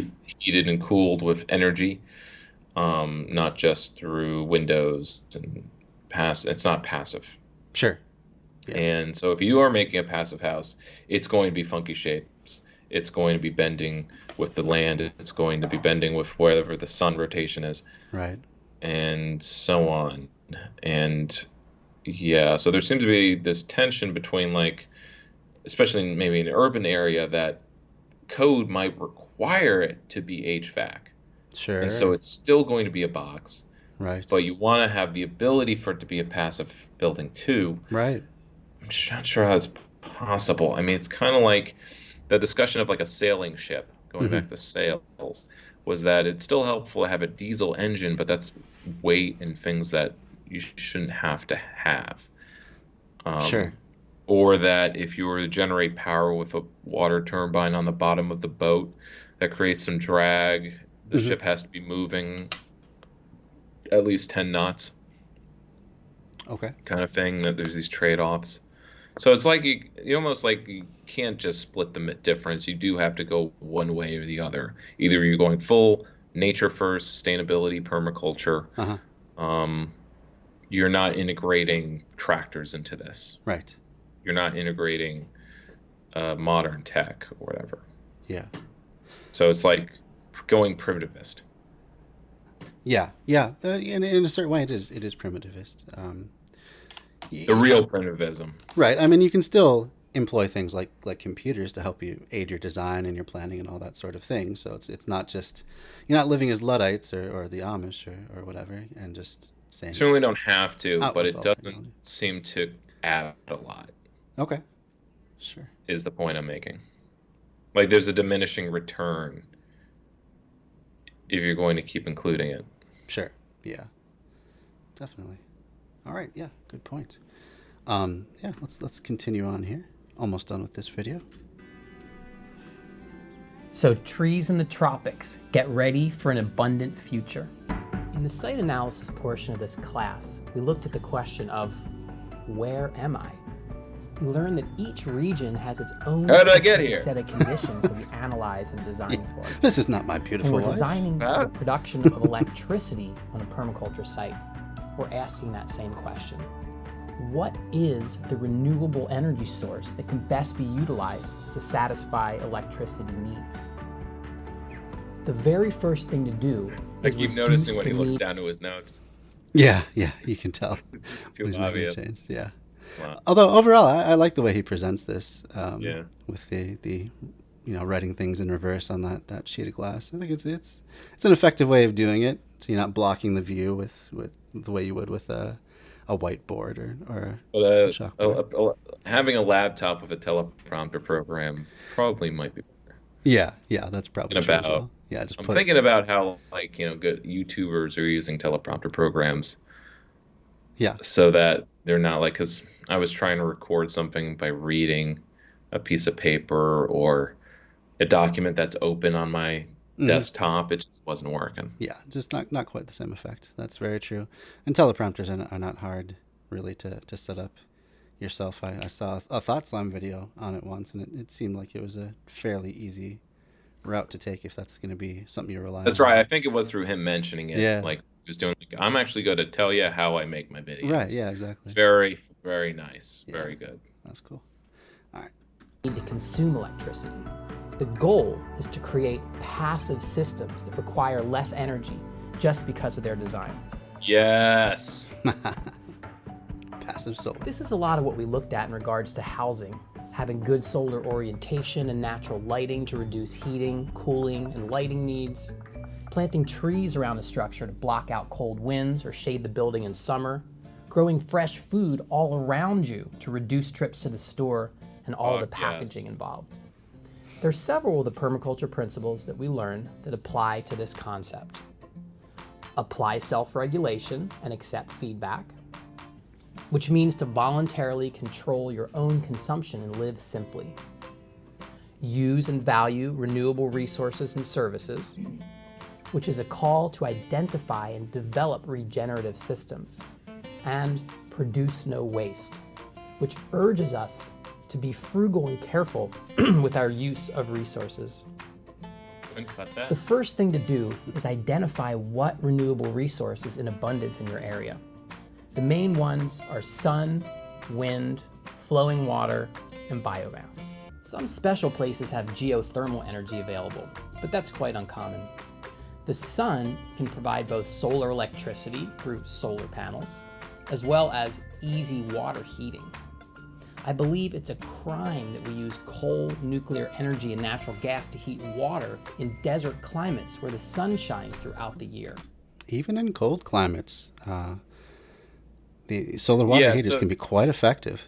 Oh yeah. I mean, basically, this is something, again, through sustainable infrastructure classes at school, discovering how the water heater panels that he's showing there, those are vacuum. They're usually called vacuum tube panels. Yeah. And they're basically heating. It's the tubes are vacuum sealed, and they collect heat, and the heat is sent to heat up a water pipe, and it heats up the water really hot, like 120 degrees or something. Right. And goes right to the boiler. So it basically does all of the work of heating up hot water for a boiler. That's hot showers, right? Any kind of hot water. And of course, hot water can then be used for thermo transfers and whatever. But the point is, it's like a heat sink. Yeah. Most energy use is in heating up water. That's absolutely true. So by doing that, and also they take up so much less space than photovoltaics. The first thing, if you're going to put something on a roof, you should put one of these on your roof and get hot water going. Don't worry about your electricity. Yeah, couldn't agree more. Because you could cover your whole roof with PVs, still not cover your energy needs. One of those panels covers your hot water needs. Right. And that's dramatically reduces your gas bill. Basically, gas is only for stove. Sure. If even, and that's of course a fraction of what's used to heat water. For sure. Sure. And I just want to mention too, the thing about PV is the way that they're linked together, the various panels. If there's a shadow over even a small portion of it, it can dramatically reduce its efficiency. Not the case with solar water heaters. If there's a shadow over a percentage of it, that's the percentage less that it's going to be effective. It's a 1-to-1 variable there. So now I also want to take the time to joke around, sort of. Sure. I'm going fuck yes with his point of to throw this in the face of any lefty who wants to talk nuclear power or whatever. Yeah. Mostly it's about nuclear posting, which is just trolling at this point. Yeah. Because none of these freaks are actually like calling up their congressman like, we need nuclear power or whatever. It's such bullshit. Oh yeah, it is. Talking about how like it's a given that we use this much power and we can never use any less. That we never should be, or almost the conceit that we shouldn't be using less energy. Right. Yeah, we gotta have modern civilization. Can't give up any conveniences. Yeah, but it's also based on the ignorance that because it's capitalist propaganda that pushes PV as being like renewable energy par excellence. Right. The renewables that matter. And you mentioned one of the drawbacks, and there's many drawbacks to PV, but those drawbacks don't exist for the vacuum tubes. And it's much simpler technology too. It's so much simpler. Oh yeah, for one thing, exactly. It's just water and pipes. Right. For the most part. Right. And vacuum tubes are a technology that's a century old. Oh yeah. It's what radios used to be made. Absolutely, yeah. That's for sure. And so just a hearty fuck you to any leftists that's like, we need nuclear power. These Michael Moore types that point out that industrial energy production is actually continuing the ugly capitalist system, Yeah. and so on and so on. Yeah. Well, Because it is. right. Because you're falling under capitalist propaganda when you argue for nuclear or just argue for like industrial energy production, really, For sure. in the macros.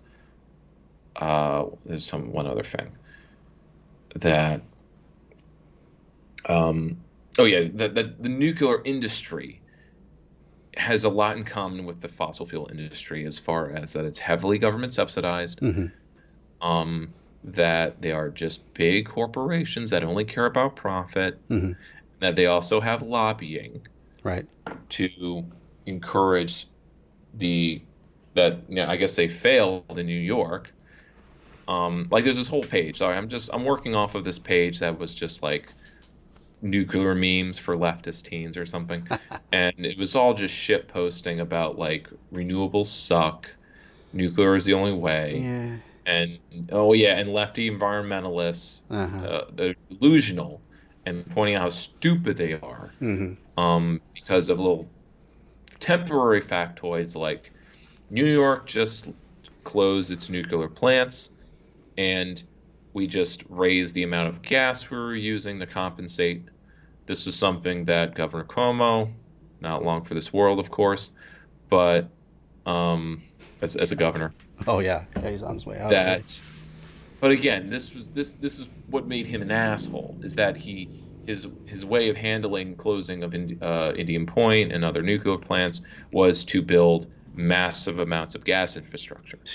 So when the stat of like, yeah, our gas use went up when we closed nuclear plants is because of state policy to continue the use of big energy infrastructure and not building out that offshore wind that we should have been building a decade ago. Yeah. And that the governor didn't fund that. Yeah. But he did fund / subsidize / allow the condensed gas burning plants upstate and elsewhere. Of course. And the pipelines that crazy hippie leftists have been blocking, which, you know, the real people power. Okay, ran over. No. Yeah, I think you're spot on, and I think the bottom line for me is that, you know, setting aside how tenable doing nuclear for everything is, you know, whether or not we even have enough that we could mine to power everything, just setting aside that entirely, building more power plants will never do a thing to reduce the amount of energy we use. But things like solar water heating and passive solar and just better design for cities can.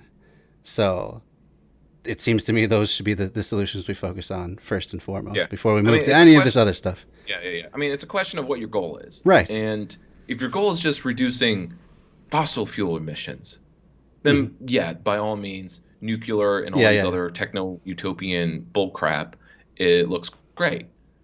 If your goal is to actually reduce waste and capitalist going off the cliff, so on. Yeah. so on, then, or fighting capitalism for that matter. So it's especially stupid when MLs or other leftists are talking up nuclear and whatever, because it turns out they actually don't give a shit about sustainability. They just want to keep the industrial modern life going or whatever. But it's like, oh, but it's going to be socialist instead of non-socialist. Yeah. But I'm like, no, it's not going to be socialist until it's not industrial capitalism.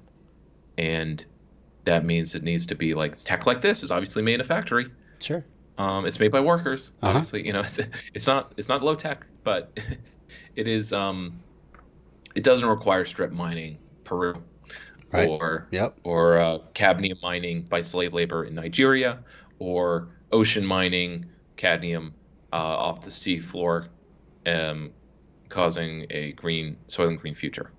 Or even the lithium mining in South America that would be needed for battery storage for That's what I meant PV. by Okay. Yep. It's Ecuador, but whatever. Oh, Ecuador? Okay. Sure. All right. Yeah, let's move on. But yeah, excellent point. I definitely agree with that. In the nation of Israel, all new homes have been required to have solar hot water systems since the 1950s, and 90% of them do to this day. Thank you, labor Wind government. energy has been used for a long time to pump water and provide electricity. The capacity for wind power is very site-specific, as topography has a big influence on windy and sheltered locations. But there are many places where wind is nearly constant, oftentimes over plains or on the coast. And with wind turbines, you can generate electricity day and night. Electricity from flowing water is called hydroelectricity, and in permaculture systems, we're looking towards micro-hydro systems. This is where Don't energy require is dams. produced from a vertical. What was that? Don't require dams. Yeah. Right. That's the main difference. Yep. Which is huge ecologically. Just Yeah, they don't do as much. Like they don't replace a power plant really. yeah. It's more of a But local solution. as far as their capacity, it's like having a small windmill. For sure. Yeah. It's definitely a very localized solution to For a house. energy for a house. Yeah, or Yeah, just a power in a homestead. city of 100,000 is a different story. For sure. Absolutely. And it's something to think about hard and have an answer to. Right. Yeah, but I mean, at the same time, they don't have the silt that builds up behind a dam that changes the ecology downstream. For sure. You don't block salmon runs or other fish from. Yeah. Dams have many drawbacks. Right. They just don't have emissions drawbacks. Absolutely. And that's where it's like, look, if you only care about emissions and then you frame everything as emissions, but guess who does that? Neoliberals. Yep. The enemy. They frame everything as just, we just have to deal with this emissions problem. And then we're good. It's just an emissions problem, not a slavery problem, not an exploitation problem. Okay. Yep. Yeah. I totally. I'm right there with you. I get where you're coming from. Vertical drop of water in a pipe, which creates pressure that can be converted to electricity. An amazing thing about running water is it goes 24 hours a day, 7 days a week. There are a number of different ways that electricity can be produced from biomass, including combustion, gasification, pyrolysis, What are you and giggling anaerobic at? digestion. Oh, it couldn't be that illustration there of the guy squatting over the biogas tank there. Just so you know, you don't have to. It doesn't have to be a squat toilet. Yeah. Any kind of toilet. Modern chair style toilets. That's. But for really, sure. every house should. I mean, Yeah. you have. It's interesting that houses that have independent septic systems, because let's say you can't run a sewer line, that it's always this disaster when, say, there's a rupture Oh yeah. or leaks, because they're never built with these kinds of. I mean, well, maybe they'll have an air vent, but it's just a tank with the shit in it. Right. It's not doing anything with the shit. The shit has to be pumped out by truck, just like Dubai. Yep. Yeah, but these are different. They actually break down Mhm. the influent, as it's called, the influent. Yeah. Absolutely. It actually has a name. Yep. Biomass can be woody plant material, agricultural wastes, animal manures, and human manures. When we apply the permaculture principle of produce no waste, we can see how waste can become energy. Biomass energy production is especially suited to farms where there's oftentimes a surplus of usable materials. Decentralization is an important strategy for energy production in a permaculture system, with alternative energy systems at the home or neighborhood scale. One reason for this is self-reliance. A network of many small independent energy systems is not vulnerable to power grid failure. Small-scale systems are not vulnerable to price fluctuations caused by far-flung events beyond our control. Local energy generation causes us to live within our means and utilize locally available resources. It's too easy to leave the light on when the coal-fired power plant or nuclear reactor is far, far away. But if you've got solar panels and the sun is shining, then blast the stereo, turn on the disco ball, and start making mixed drinks in the blender because you're not wasting a thing. It's a weird sentiment to end on there. Yeah, it is. What did I want? I want to talk about something else that this reminded me of. Sure. Can you go back a moment? Sure. was it? Electricity from Last flowing minute. water is called Last minute. Oh yeah, no, okay. It was just that the values from the beginning and the end, bookmarking this video, Oh yeah. kind of show the overlap with preppers or other kind of like self-sufficiency, conservative type of values, which is to point out that conservative values are not the same as authoritarian or reactionary or whatever. They are to be distinguished. And the dream of the yeoman farmer and that permaculture itself kind of feels like something that's better applied in rural areas, or that could only be applied in rural areas. Hmm. How do cities do all of this stuff, right? Right. How is a city? But it's almost like a challenge to the modern city itself, that Oh yeah. it's not going to be sustainable unless, like our politics, if you're an anarchist, needs to be decentralized. Hmm. That cities should, in fact, be transformed so that they're not really cities anymore. Because cities exist because of industrial capital. Right. They exist where they are because of transportation between these centers of capital For sure. and extractive industry.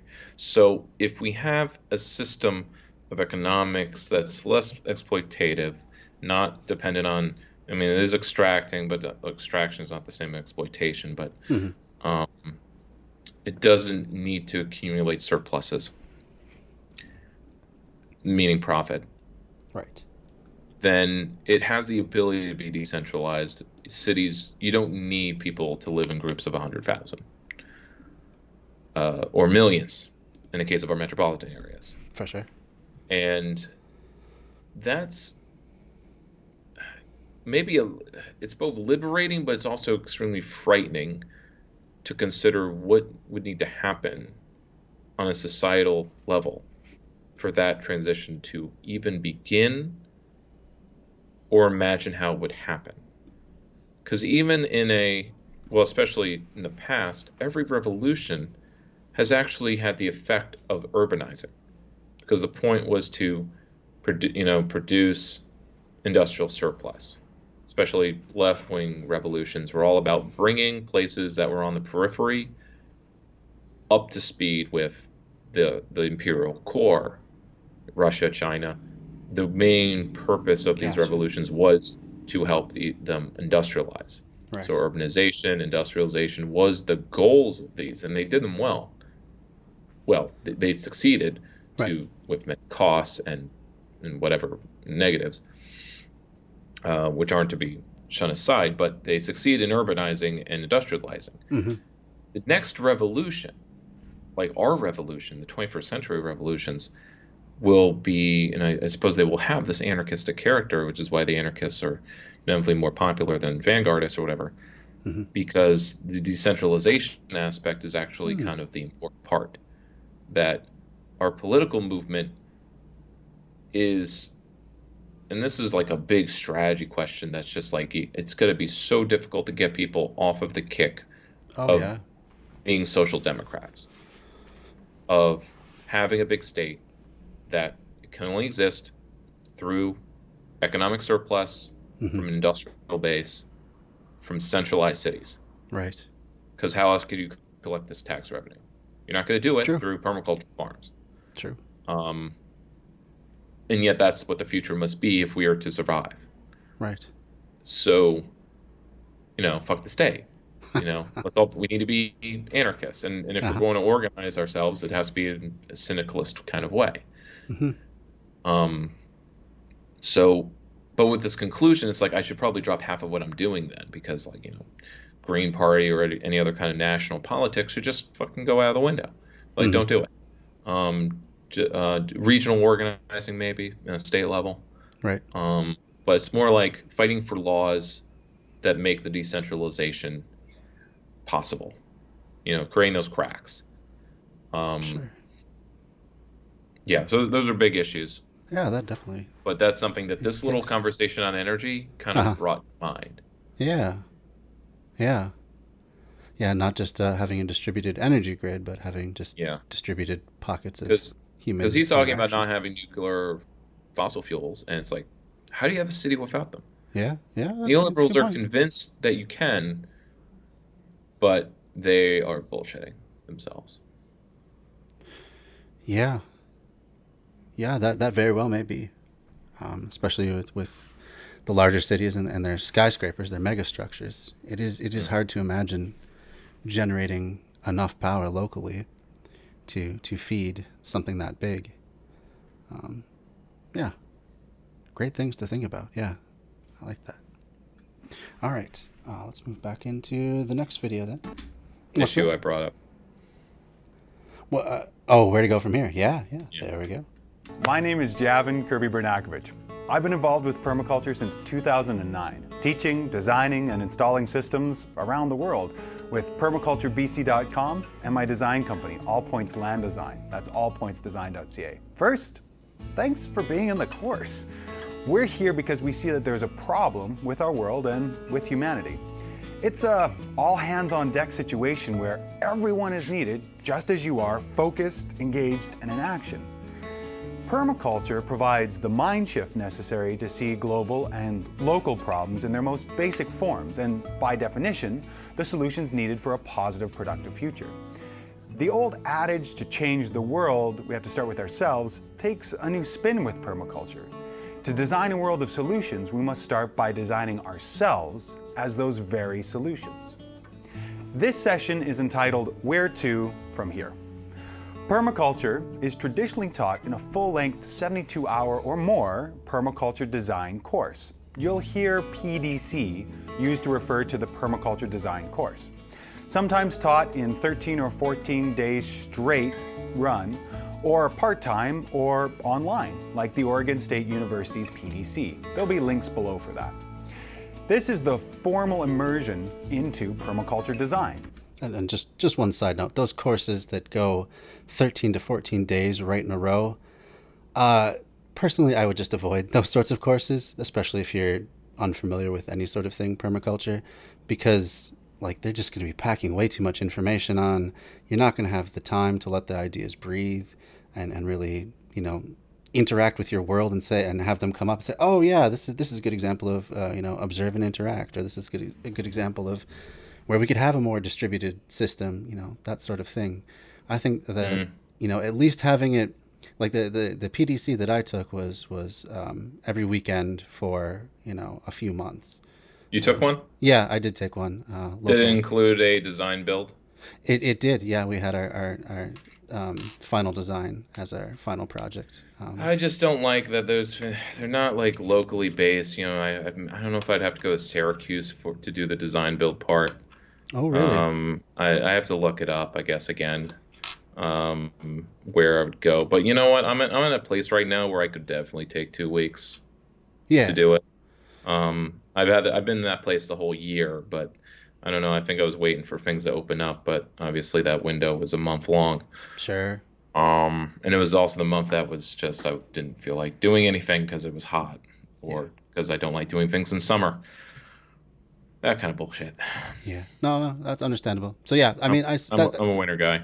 That could be an option if that is more conducive to one's schedule. But in that case, I would recommend really getting into as many, just watch as many permaculture videos ahead of time as you can, read as many books as you can ahead of time. Yeah. Otherwise, I've done all that, so I could definitely. I just want to go and garden, farm for 2 weeks, and get certificate. Sure. Yeah, I gotta just fucking do it. Yeah. I mean, that's what it came down with for me. Yeah. Gotta have that clip on repeat. Do it. Do it. Yeah. And my course was great. It was well taught by a guy called his name Rob Cernick, and he'd been working with permaculture for a number of years. Had a wide range of topics that he introduced to us and had us do. We do like basically a project for every session, just like a mini one, and go on a field trip as well out to see the stuff in action. There was a warning though, Mm-hmm. that this guy mentions his business, Right. and that there should be a heavy concern that the skill set just becomes another profession Right. to be monetized. Right. And and that's kind of what maybe, even after 8 years, why haven't I gotten this, done a PDC, even, learning about permaculture in my school days a decade ago? Sure. Why haven't I done it? And it's like, well, because I'm looking at all the places doing these courses, and I'm like, these are just businesses. And Yeah. and it's like the point of getting the certificate or green building license or whatever is just to resume pad or Right. help me start my own business. And yeah, I kind of like this. There was this one kind of version of a permaculture course, but it was like more of a circular economy kind of institute. Mm-hmm. And they're like, any graduate, oh yeah, and their course is like $12,000. Oh, But it's like my it's half a goodness. it's half a year. It's half a year. Wow. It's like tuition for college. Yeah. But they're like, every graduate is essentially like going to work for or with us. Gotcha. So like, you're going to start your own version that like gets technical support from us, Sure. or you work for us here in Missouri, or something like that. So it's like a reverse apprenticeship almost, where you're paying for to be an apprentice and then taken on by the guild, more or less. Yeah, I mean, everyone has costs, so like I can imagine. No, I get it. It's just for a year, expenses 10 Sure. grand, because it's all expense. Like there's no other expense. okay. They're providing like, everything for you. If you involve like the cost of like rent for 6 months in Okay. St. Louis, That makes things a and little more fair. meals I can and see whatever, that. Sure. it's not a bad. Oh yeah, and there's like, it's half off if you bring a friend. Oh wow. So it's actually, if for 2 people, it's like there's a buy one get one. There you go. So if I yeah. So if you do it with me, that cuts the price in half. And that's just a matter of economy of scale then, having 2 more Sure. people. I mean, that makes sense. And their class Easier of to 20. accommodate 2 than just 1. Yep. Exactly. Makes sense. Oh, very So, cool. and they did have like a very like, oh yeah, and they had a special price for the poor or people who really can't afford it. Yeah, So that was scholarship sort of thing. That was yeah. 12. Yeah, it was like 1,200. Oh, deep discount. Wow. Yeah, but it's Very like good. special circumstance. Yeah. But it was weird that the application process was like, you have to make a video Oh, okay. of yourself, like you're giving like why you want to do this. Wow. And I'm like, can I write an essay? Yeah. Why a video? But maybe they're thinking like a phone-made 5-minute video kind of thing. Maybe. So Maybe they just want to get more of a sense of the person behind the letters. And maybe Yeah, perhaps make true. it harder to cheat on that if But it's like, someone- maybe colleges should just do that instead Sure. of all the other fucking hoops I mean, of like just a 5-minute video. there you go. And it's for the TikTok generation, it's got to be natural for them. Man, I can have businesses do that as well, rather than filling out all your work history forever. Just talking to a camera for a few minutes, talk to somebody. Yeah. There you go. Automate it a little bit. God Yeah, damn it. yeah, exactly. Have to wait for call. All right. Well, let's continue on here. This may be the last video I think we do tonight. This might be a good stopping place. Yeah. Dakota. Yep, because then we get into more of the maybe we'll do the very last one after that. They end the series with it's called the 10-10-100 challenge. So it's only 3 minutes. So let's get through this one. This is 10 minutes long. And then, Okay. And the Minimal last one. interruption from me. No, don't worry about it. Any place you want to interject is fine with me.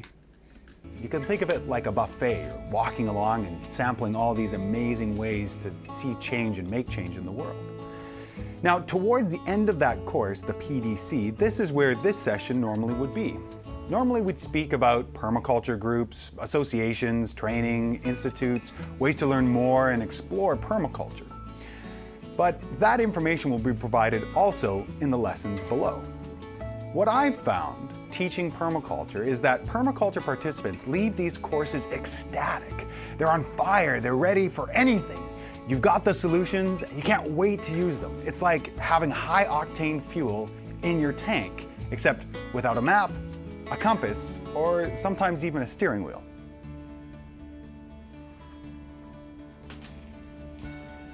It's like being in the ocean with all the possibilities of land, but without a clear direction or means.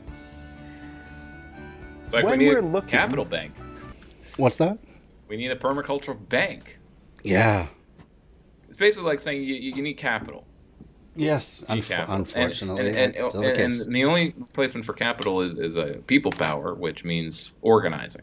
Right. So it's like a permaculture course needs to also include a how to politically organize course. Yeah. It's not political because it's not going to be political. It doesn't have to be political, but it's still organizing people, and that itself is, I guess, certain people, professionals, have a good time doing it. I mean, by good time, I mean an easy time. Yeah. Maybe because when it's just gardening or framed as a garden project, volunteers will just show up. Sure. Because if it's a political cause, well, you're not guaranteed success. If it's gardening, something's gonna happen. So yeah. So I guess it's not the same. Let's continue. No, but I definitely see what you're saying. And if I had one, not so much criticism, but I guess disappointment from my PDC, it's that once it was done, that was it. Like, we were all just out on our own. I tried to make a Facebook group to help people keep in touch who are alumni from the class, but that just fizzled out pretty quick. And it's like, a lot of organizing can be like that. I right. mean, we had a group of 1,000 people in our local Occupy. Oh wow, yeah. And I mean, it felt like 1,000, but after a few months with the camp gone, it's like it all evaporated.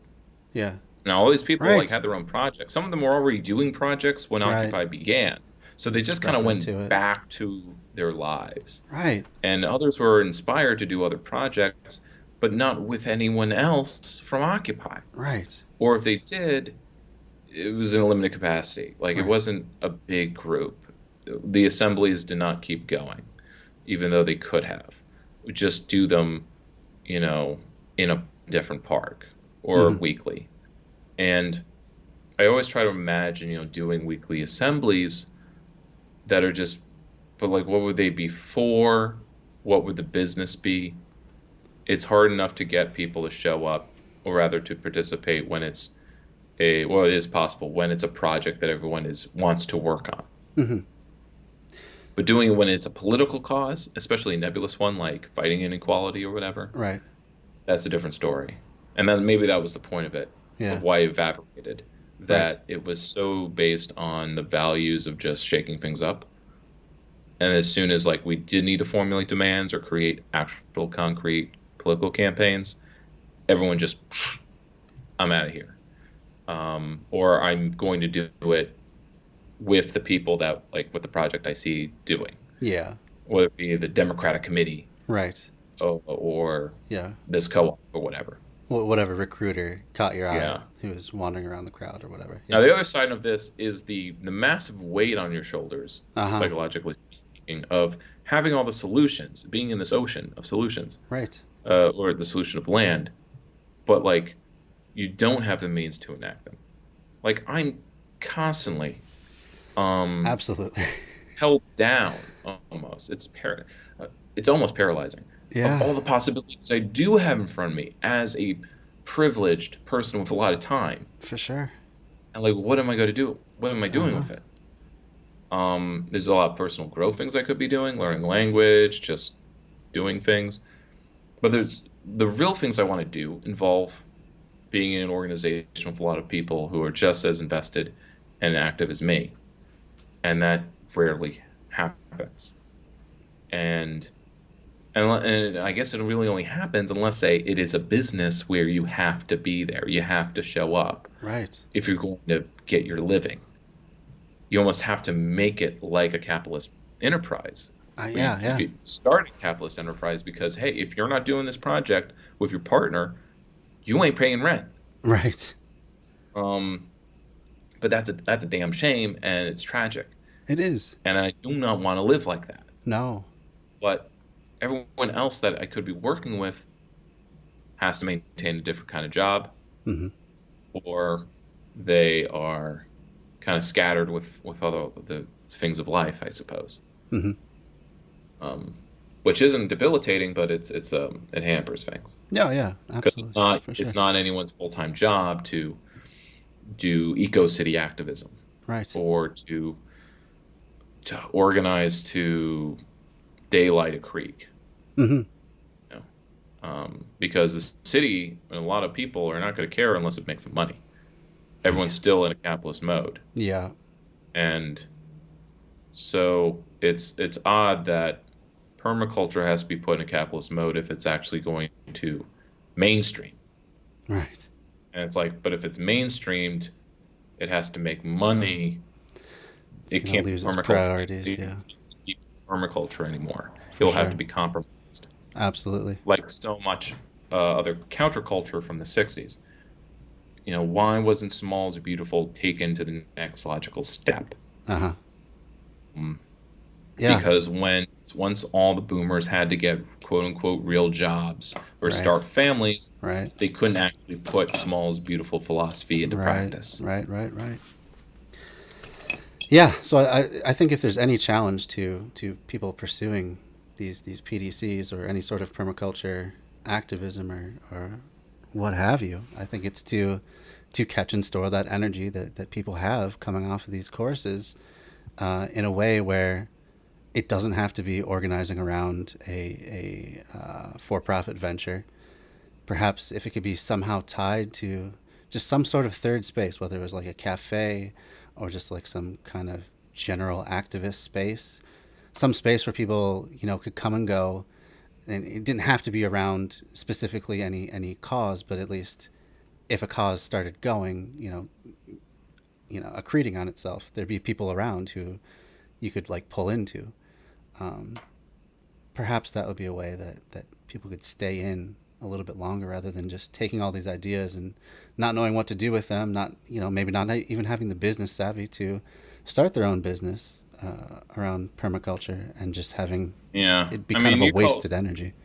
you called it a reverse internship, but really, like, real internships are supposed to be school to job pipelines. Oh, absolutely, yeah. And it's kind of what actually ContraPoints actually put it out in their entry video of, you know, poor people or working class people don't have trouble organizing. It's people with college degrees from middle class backgrounds Hmm. that are stuck being terminally online Right, because we right, right, maybe are in fact qualified to have real jobs or stable jobs. right. Sort of stable, of course, we're not in that place. So it's not quite the same, but No, but I feel that. I I struggle don't, that way for sure. yeah. But anyway, but what am I going at? That we never mind. I lost it. Oh, that's okay. If it comes back, just Let's keep going. Let's Yep. keep going. let's keep going. And when we're applying permaculture design to ourselves, we can build a steering wheel, a map, a compass, and turn our enthusiasm into action.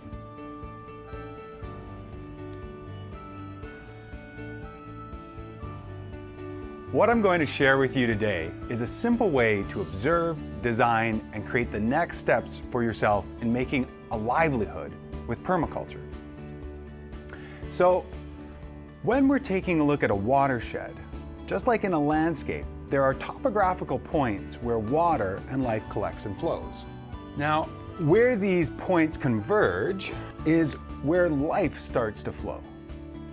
In that middle place, we can find an incredible amount of life and opportunity. You talking about money? I do get the feeling that that's what he's building towards, but I'm The kind flows of money, like the Right. watershed of money. I mean, the point of our system is that there's actually these big dams upstream, right. and they're massive lakes, Mm-hmm. and so there are no nodes anymore. Right. Now, of course, these nodes would be big cities, I suppose. Sure. But yeah, like the whole making a livelihood of permaculture, Yeah. finding the place where money is changing hands, and where's the business, where's the economic activity happening in your area, Mm-hmm. and plug into it. Yeah. Um, That does seem to be the direction he's heading. But it's like, how you do it? Well, I suppose you found a company and Right. you start handing out business cards. Sure. So as a consultant, and I, you know, it's something to do, but it makes it a profession, and it makes Right. it something that's you might eventually gatekeep.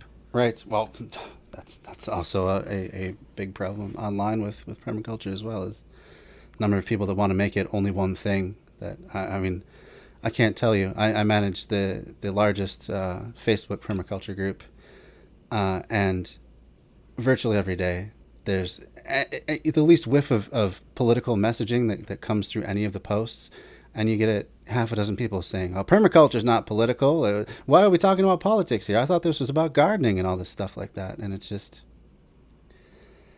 it's frustrating Sad. and, It's sad. and Yeah. sad that people. But if it becomes political, it means that they're not going to attract rich clients, Well, I mean that's or the clients. I mean, any client that could pay Right. permaculture or a sustainability consultant is someone with money. right, They're out there. right. Very true. But anyway, let's move on. You remember, zone design is used to cluster elements for their frequency and intensity of use. The elements in Zone 1 are closer at hand and have higher usage than elements in Zone 3, for example. When we apply this concept of zones to ourselves, we discover something incredible. We discover our zones of brilliance. Using zones as a framework, we can assess where there are areas in our life where we have higher usage and frequency, places where we naturally excel. Through observation, our zones of brilliance can be identified like the sectors of a landscape, physical attributes and energies that influence a site, or in this case, a person. These three aspects we observe are inherent gifts, perennial passions, and perceived problems. Our gifts are skills, traits, and attributes we've demonstrated excellence in. We come into permaculture with these. For myself, teaching and design both come naturally. They're skills where I can put 1 unit of effort in and produce 2 efforts of results. These are like regenerative skills, unlike writing reports where I'll put in 1 unit of effort and maybe get a quarter out. It's a skill I have, but it's more difficult for me to complete. It's not what comes naturally and isn't a zone of brilliance. Perennial passions are our interests that keep reappearing, thus that perennial aspect. Within permaculture, a perennial passion of mine is water management on the broad landscapes, not to mention human manure composting. Finally, although we're here in this course because we see the world and humanity in trouble, the specific problems we want to individually solve are dramatically different. For example, Robin Francis sought to bring permaculture to communities in civil unrest. Craig Sponholtz works to revitalize watersheds. Pandora Thomas to helping convicts re-enter society with permaculture. Those are 3 names you'll probably want to look up. For myself, I love helping permaculture practitioners and promoters find where they can apply themselves. This is a problem I love to struggle with and help people solve. The problems you are drawn to provide a canvas on which to design your life and the potential next steps for you from this course. At the intersection of these 3, inherent gifts, perennial passions, and perceived problems, are native niches. Find your niche. Just like areas where water naturally pools, so too at the confluence of these 3, your gifts, your passions, and problems, are niches where you naturally excel. And there's no one true niche. That would be like a monocropping of yourself. We aren't just one thing. We have many niches where we can explore and apply ourselves successfully within permaculture and within life. To discover these, we have to ask ourselves questions. Observational questions, like we do with landscapes and clients. Remember, the more specific your questions and answers are, the more specific your next steps can be. Here's a few to think about. To help understand our gifts, we can ask, where do I naturally excel? What talent is in my DNA? Or what attributes, traits, and skills was I born with? Exploring our passions, all we have to do is look back upon this course, look on our bookshelf or even our recent browser history to learn what topics, strategies, and techniques appeal to us. Look beyond just idle fascination. Look for consistent, persistent curiosity. what am I naturally drawn to time and time and time again in this course, not to mention life? When it comes to our vocation, which comes from the Latin of to be called, it isn't finding our bliss that helps most, but to ask, what problems do I love to struggle with? Probe into yourself and ask, if there was one problem I could work on over the next 12 months, what would pull me through an entire year?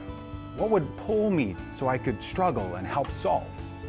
The native niches found in our zones of brilliance provide this low-hanging fruit to explore and pick next in our permaculture exploration. Look for opportunities that you're pulled into versus having to push yourself into. Areas where there are open doors, invitations to learn, to work and play, where there's a two-way street of wanting to help and a need for your work.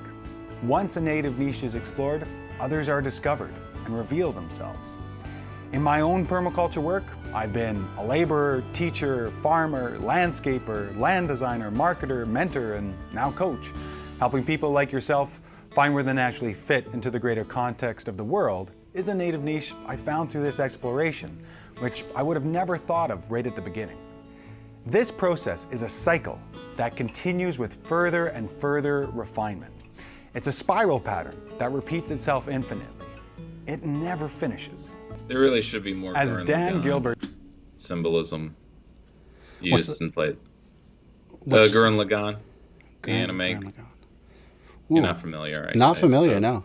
In Gurren Lagann, the main driver of action is spiral power. There's a theme of spirals. Okay. And spiral power, evolution, growth, non-stagnation. And anime nerds would get it. Okay. So what do you think of this this kind of pseudo? I'm good on it. I'm not down on it. Not down with it.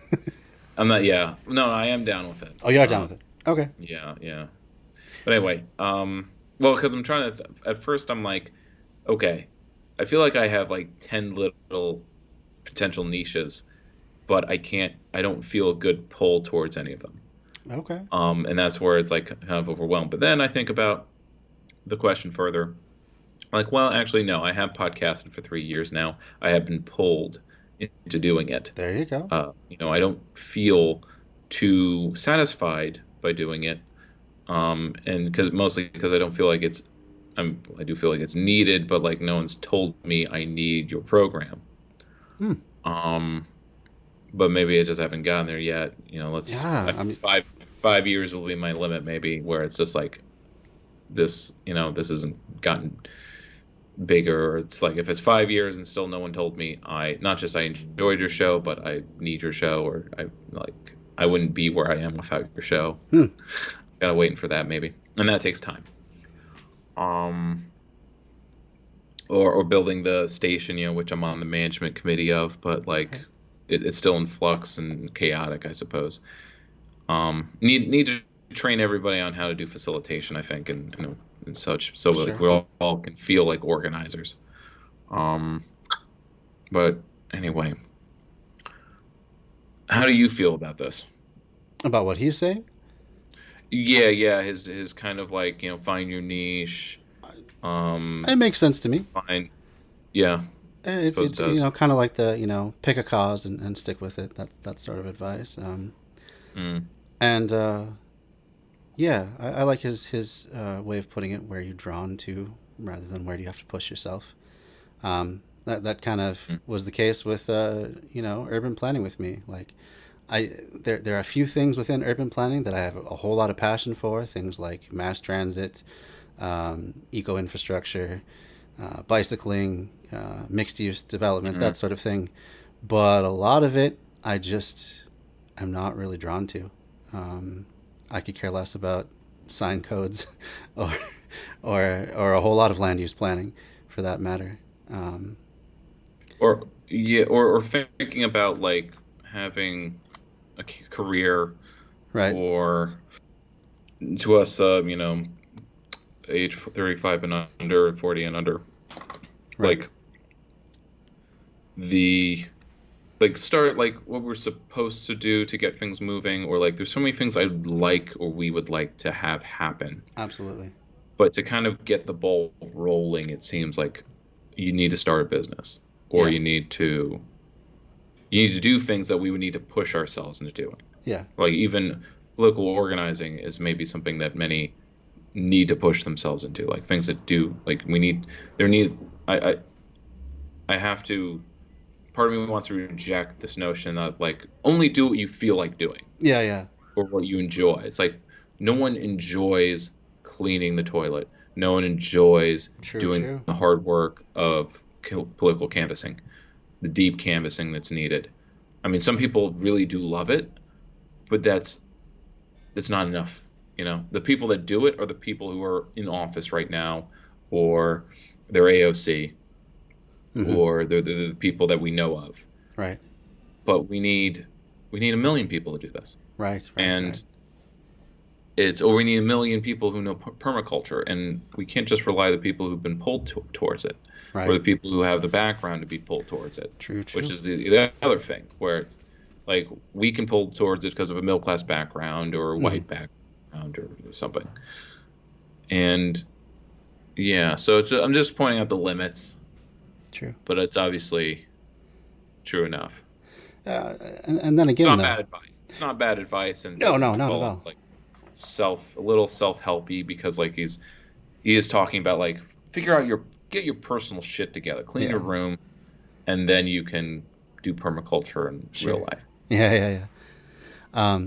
And then another thing too with permaculture is, although it is almost exclusively applied to the production of food and other products like that, it's just a design system and a system of ethics. It in theory can be applied to, designing a closet, or designing a business, or Or any number of socialism. things. Or socialism, yeah, for sure. Um, Absolutely. I mean, just the return of surplus, the third ethic, to me is mutual aid right there, and that's what was like the first major connection that I made between leftist politics and permaculture. So the fact that people are drawn into it who already are thinking about, like, having their own homestead and stuff like that tends to be the people that are in it. I think it needs to cast a much broader net and start to try and attract people from every walk of life, because supposedly it's applicable to every walk of life. And I think if you bring a more diverse group of people into it, then they're going to apply it in ways that haven't been seen yet, and could potentially lead to some really great outcomes that just keeping it as a food production system can't really achieve. So I think there's that aspect as well.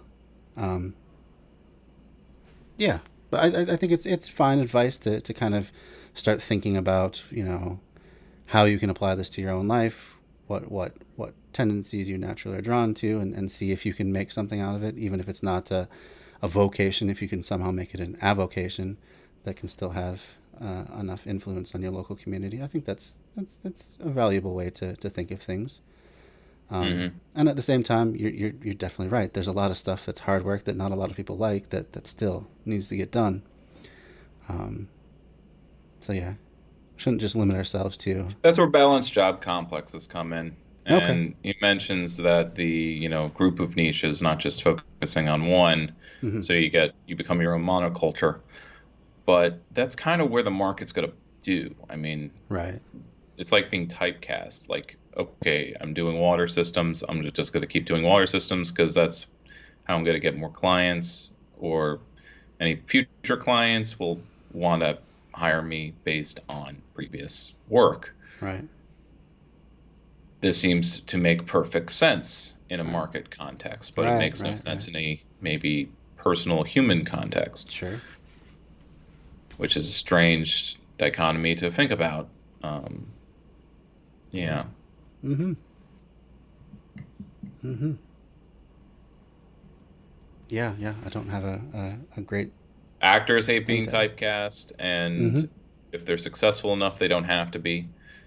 They can do, but then it's like sort of like certain architectural careers where you spend 30 years doing one building, and then Sure. once you're big and rich enough, you can do whatever you want, be Right. hired to do whatever you want, Right. because Right. people are then hiring you based on your name. Uh-huh. I mean, the pattern with really famous architects is in their last decade of their life, they do something completely different Mm-hmm. because they're actually free from their career in a certain way. They finally have the breathing room to pursue their Yeah, passion projects Frank and stuff. Lloyd Wright can make a building that's round. Right. Yep. Yep. Stuff like that. All right. Well, just another minute in this video, and then we got that 3-minute one, and I think we'll wrap up after that. Bird said, human beings are works in process that mistakenly feel they're finished. Niche, the word, has its roots in Old French, meaning to nest. Think of niches as the nest you occupy in your community, where you can create and nurture your own livelihood. If you want to learn more about zones of brilliance and how to further design your life with permaculture, visit my website, YouTube channel, or contact me below. Remember, we need you, just as you are, focused, engaged, and in action, knowing where to go to from here. Thanks for being part of the solution. I'm glad to have you as an ally. I'm Javin Kirby Bernakovich. Be fruitful and multiply. And on a pun. Hi, I'm Javin Kirby That's Bernakovich. cringe, bro. Thanks for joining me. Thanks for making the effort to get to the end of the course. Now that you're at the end, let's review. You've listened, read, and taken in some content. Some of it was new, and the rest of it was a good reminder of thoughts and information you knew at some point. So, now what? In our civilization, we very rarely challenge each other anymore to better ourselves, to raise above what we were into what we could be. In short, just like back on the schoolyard, we don't dare each other to greatness. And so, that's what I'm doing. I'm daring you. I'm double daring you to do something tangible with what you've learned here in this course. It could be small, it could be big, it really doesn't matter. The point is, you'll take an intellectual experience, this course, and turn it into a physical one, a physical reality. Hopefully one that has benefit for yourself and others. So good challenges have boundaries. So here's yours. Starting tomorrow, the day after this course, and continuing for the next 10 days with 10 hours and $100 of your country's currency, take what you learned here to the next level. Make it tangible. Make it worthwhile for yourself. Make it useful for your community. Make it count.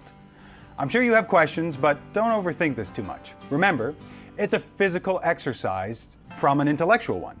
That said, here's a few common questions. Can it be more than 10 hours? Sure. More than 10 days? No. More than $100? If your bank account can handle it, go for it.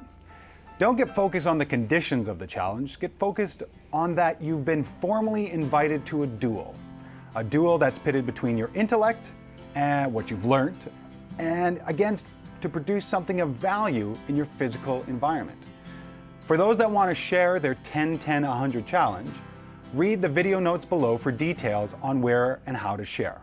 Remember, 10 days starting tomorrow, 10 hours and $100. Make something worthwhile of your education. Make a business. Make a presentation to your community about what you've learned. Think outside the box. In that matter, take a knife to the box, break it down, and use it for sheet mulching to plant your garden, and then come up with another idea. We are a civilization of consumers. So for the next 10 days, take one more step into becoming a producer. Produce something magnificent. If you're afraid to fail, remember that the word fail comes from the old French failure, or to trip or to be deceived. As you're walking along towards success, failure is an unleveled sidewalk block that trips you up only for a moment, deceiving you that success is just around the corner. It takes time to fail better. Fail forward. Fail early and release often. Releasing failure is part of the process, part of the challenge.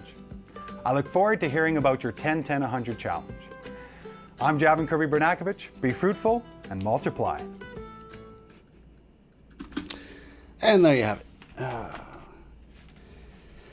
So we've got. I would revise that to a 4-hour a day challenge, but because that makes a little more sense. Okay, I kind of missed that part. Did he mean 10 hours a day we're supposed to be working on this? Or 10 Or did hours he mean 10 hours over the over course the of 10 10 days? days? I So wasn't did he quite, mean an hour a day? yeah, I wasn't quite Because clear an on hour that. a day is obviously like way more like, Achievable? yeah, in your spare time or an hour For sure. before bed. Right, yeah. But it's like, depending on what it is, like if it is neighborhood presentations, I guess you could set up a bunch in 1 week. Um, but that would only take 1 hour for 1 week, if it's Yep. your neighborhood, um, or whatever. Or it will take more in a week for people to get back to you. Like, there's a number of businesses in my area that do consulting or potted plants or something, and I could contact them and ask like, hey, would you like to work with me, or could I work with you? It's not really an internship because obviously you probably work alone, but could I work with you? And maybe do what you can, or be trained. The thing is, most businesses are not capable nor prepared to actually do interns Yeah. or internships or trainings. I mean, most businesses now want the government to pay workers to be trained. Well, and they horribly Uh, exploit interns at the same time. They yeah, treat it more well, as just unpaid, extra labor rather than a teaching opportunity for them. yeah. They don't even not want to pay people to train. They don't even like training someone is a drain of time, even if they're not being paid. Right. And so the answer for the public-private partnership is to, like, the state pays businesses to train workers, Yeah. to train their employees. Or, and maybe in the best case, is like it's a pipeline where we'll take, 20 high school grads and we'll actually pay to train them. Sure. But they're going to work for us. Like we're investing in making sure that we have a loyal employee or something, Hmm. or something like that. But it's good PR too. Yeah. Yeah. Um, So yeah, yeah. a little challenge there at the end. Anyway, I don't want to be fatalistic or like pessimistic about it. It's more about like doing a project. Like Yeah. thinking about some examples. Like when I go around my city, sometimes I see footpaths where they're not official, they're not part of like city infrastructure, Yeah. Yeah. and they're just like this ground down dirt path. It could be a project that one person could do to widen it or to put like some wood in there Uh-huh. to kind of shore it up. Sure. Like you don't need like a big. It would help to have a work party do it, but maybe Sure. you could just do it yourself Do over a it week. yourself. Yeah. There you go. Um, and it would only cost something that costs $100. It's a good amount to say like, look, a lot of people don't have $400 for an emergency, but maybe you have 50. Or just to say that it shouldn't cost more than 100 is just a way of saying, look, you probably do need to spend some money, Right. but it shouldn't be like, It shouldn't break the bank you, for you. you don't start with a big capital project that requires a bank loan or finding financing, because that itself is like a project. Yeah. Absolutely. I mean, grant writing, for example. Oh yeah. Yeah. It's a whole field, whole profession, in fact. Because there is funding out there for like projects, like permaculture projects. You Hmm. just need grant writing experience, and you need to court the people who have the grants, um, stuff like that. Yep. Yep. So that shouldn't be my last episode up there, Yeah. but I thought. because I did. I thought I posted my most recent. Oh yeah, no, I did. Okay, so oh yeah, I didn't post it as as a separate post. I was ever posted. Um, Gotcha. yeah. So last episode, I have interviewed someone running for Congress in my area. He's our age, if not younger, Uh-huh. and no, yeah, he's my age. And I met him at our local Cuba Solidarity rally, which was pretty sparsely attended. It was a very nice day, but That's too bad.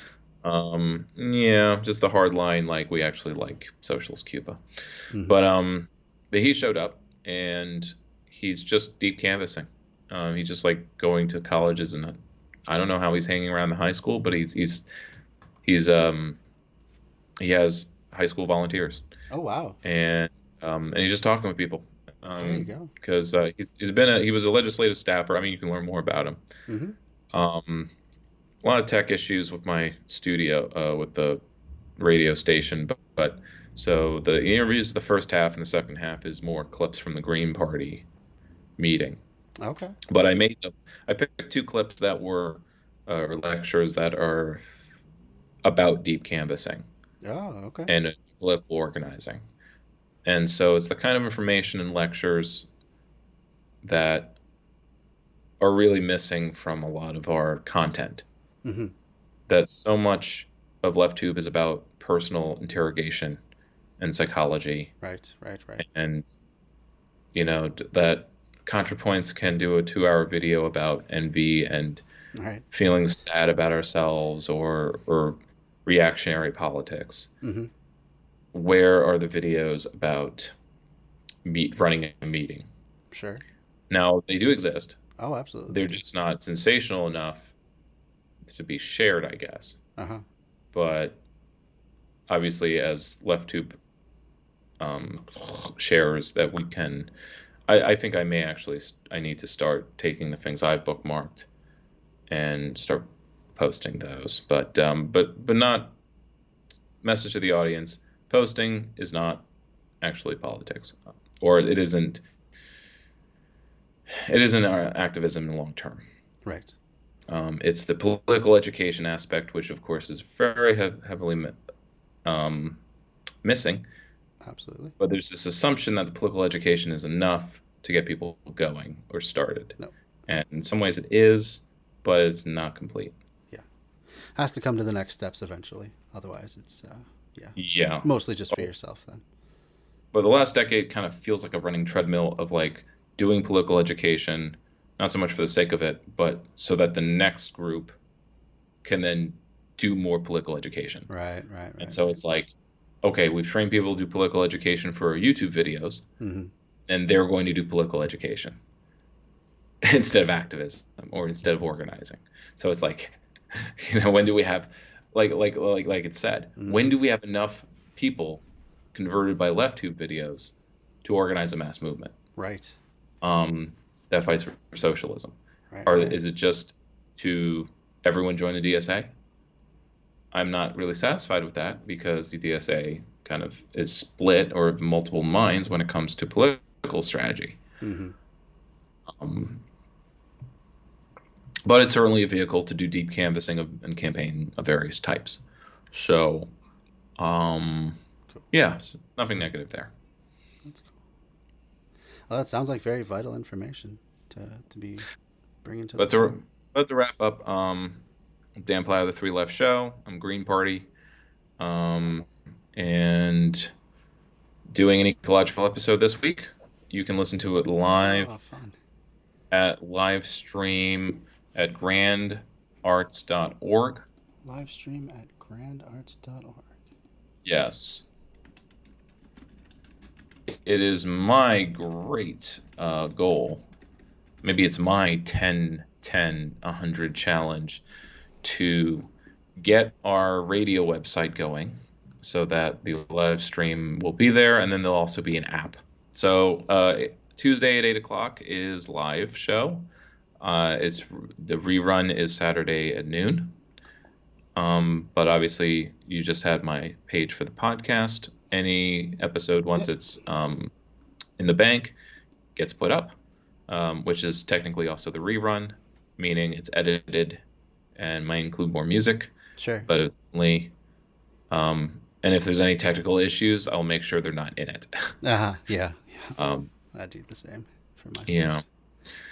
Yeah. We have an issue where the distributor CPU for the station is on the fritz, where we can broadcast live, but then the auto DJ is still playing, and it's still like the channels are like crossed. So it'll be playing two channels at the same time. Oh no. So sounds like we a got nightmare. it.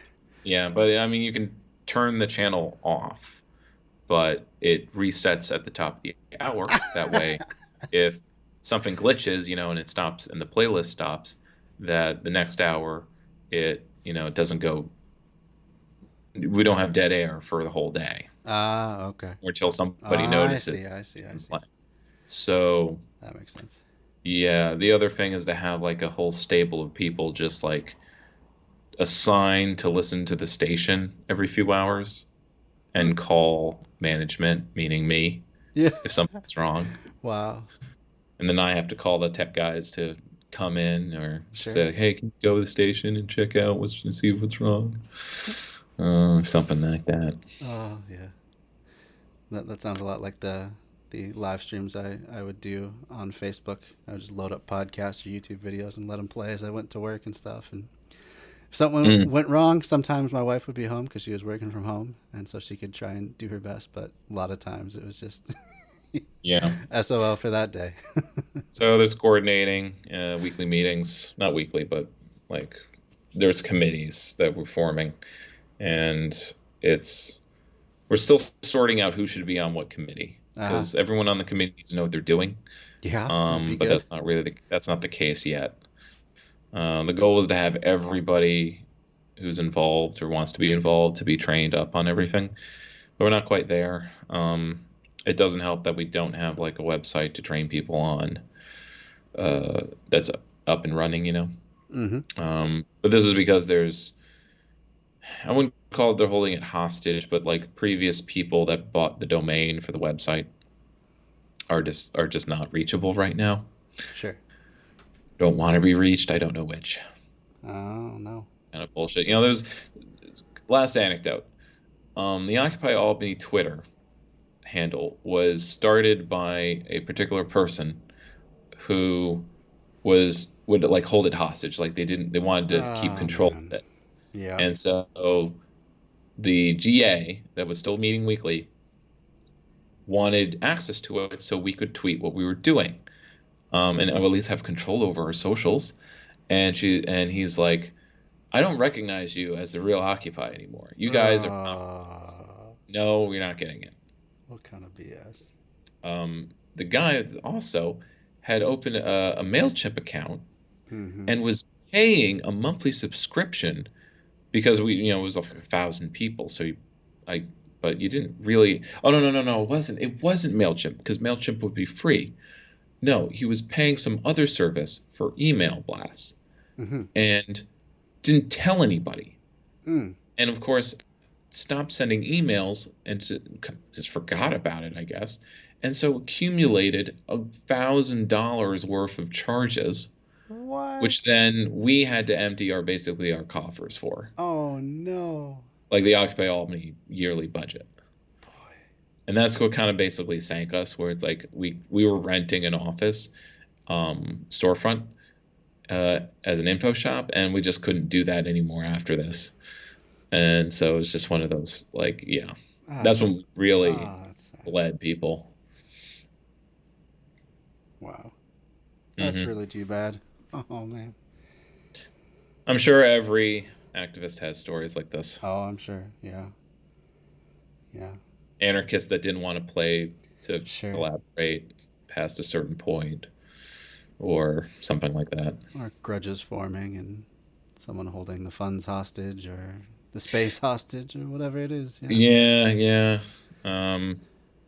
There's a level of maturity that we all need to have, and Yep. I guess that's where the personal psychology kind of all the videos kind of come in.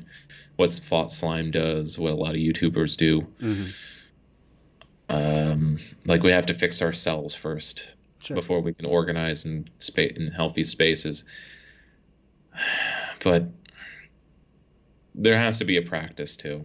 Absolutely. Otherwise, you end up like ContraPoints and you're just stewing in your own thoughts and Yeah. feeling sorry for yourself or whatever. Yeah. Because you just spent too much time in incel boards. Those are some of the. I've never seen them myself, but from everything I've heard, they're some of the saddest, most dark Well, corners I'm of the referring to ContraPoint's video on them. But yeah. Yeah. Well, I mean, yeah, that must have been some really brutal research to have to really Research get to know that subject solar matter. punk instead. Yeah, for sure. Something a little more hopeful than Yeah. incels. Yeah. All right. Well, thank you so much for joining me tonight, Dan. This has been a lot of fun, and I really appreciate your inputs to all this. I got lots of links to share with everyone when I put out the YouTube video, and lots of good information that you've helped out with. So yeah, thank you very much for joining me again tonight. It's always a pleasure Oh, having you. I love doing it. We'll do it in a few more weeks. Yeah, absolutely. We will ride again soon. So have a great night, and until next time. Toodles. See ya. So that was Dan Plaat of the Three Left Show, and of course I just put the link in the chat there.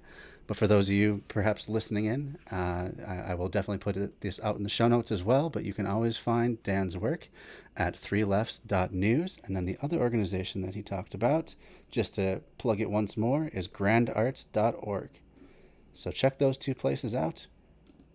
Thank you all for coming with me on this journey tonight. I really love talking about permaculture, and I'm pleased that we've gotten through the coursework portion of our video playlist.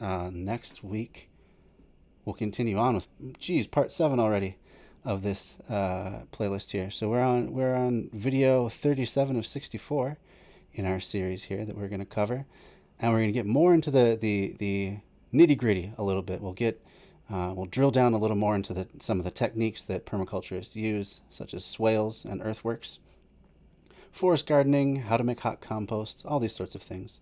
Ooh, conspiracies and conservative idiots from Altered Rin. That sounds like fun. So that's who I'm going to raid you into. Altered Rin. That's altered_Rin. If you're interested in looking them up on your own time.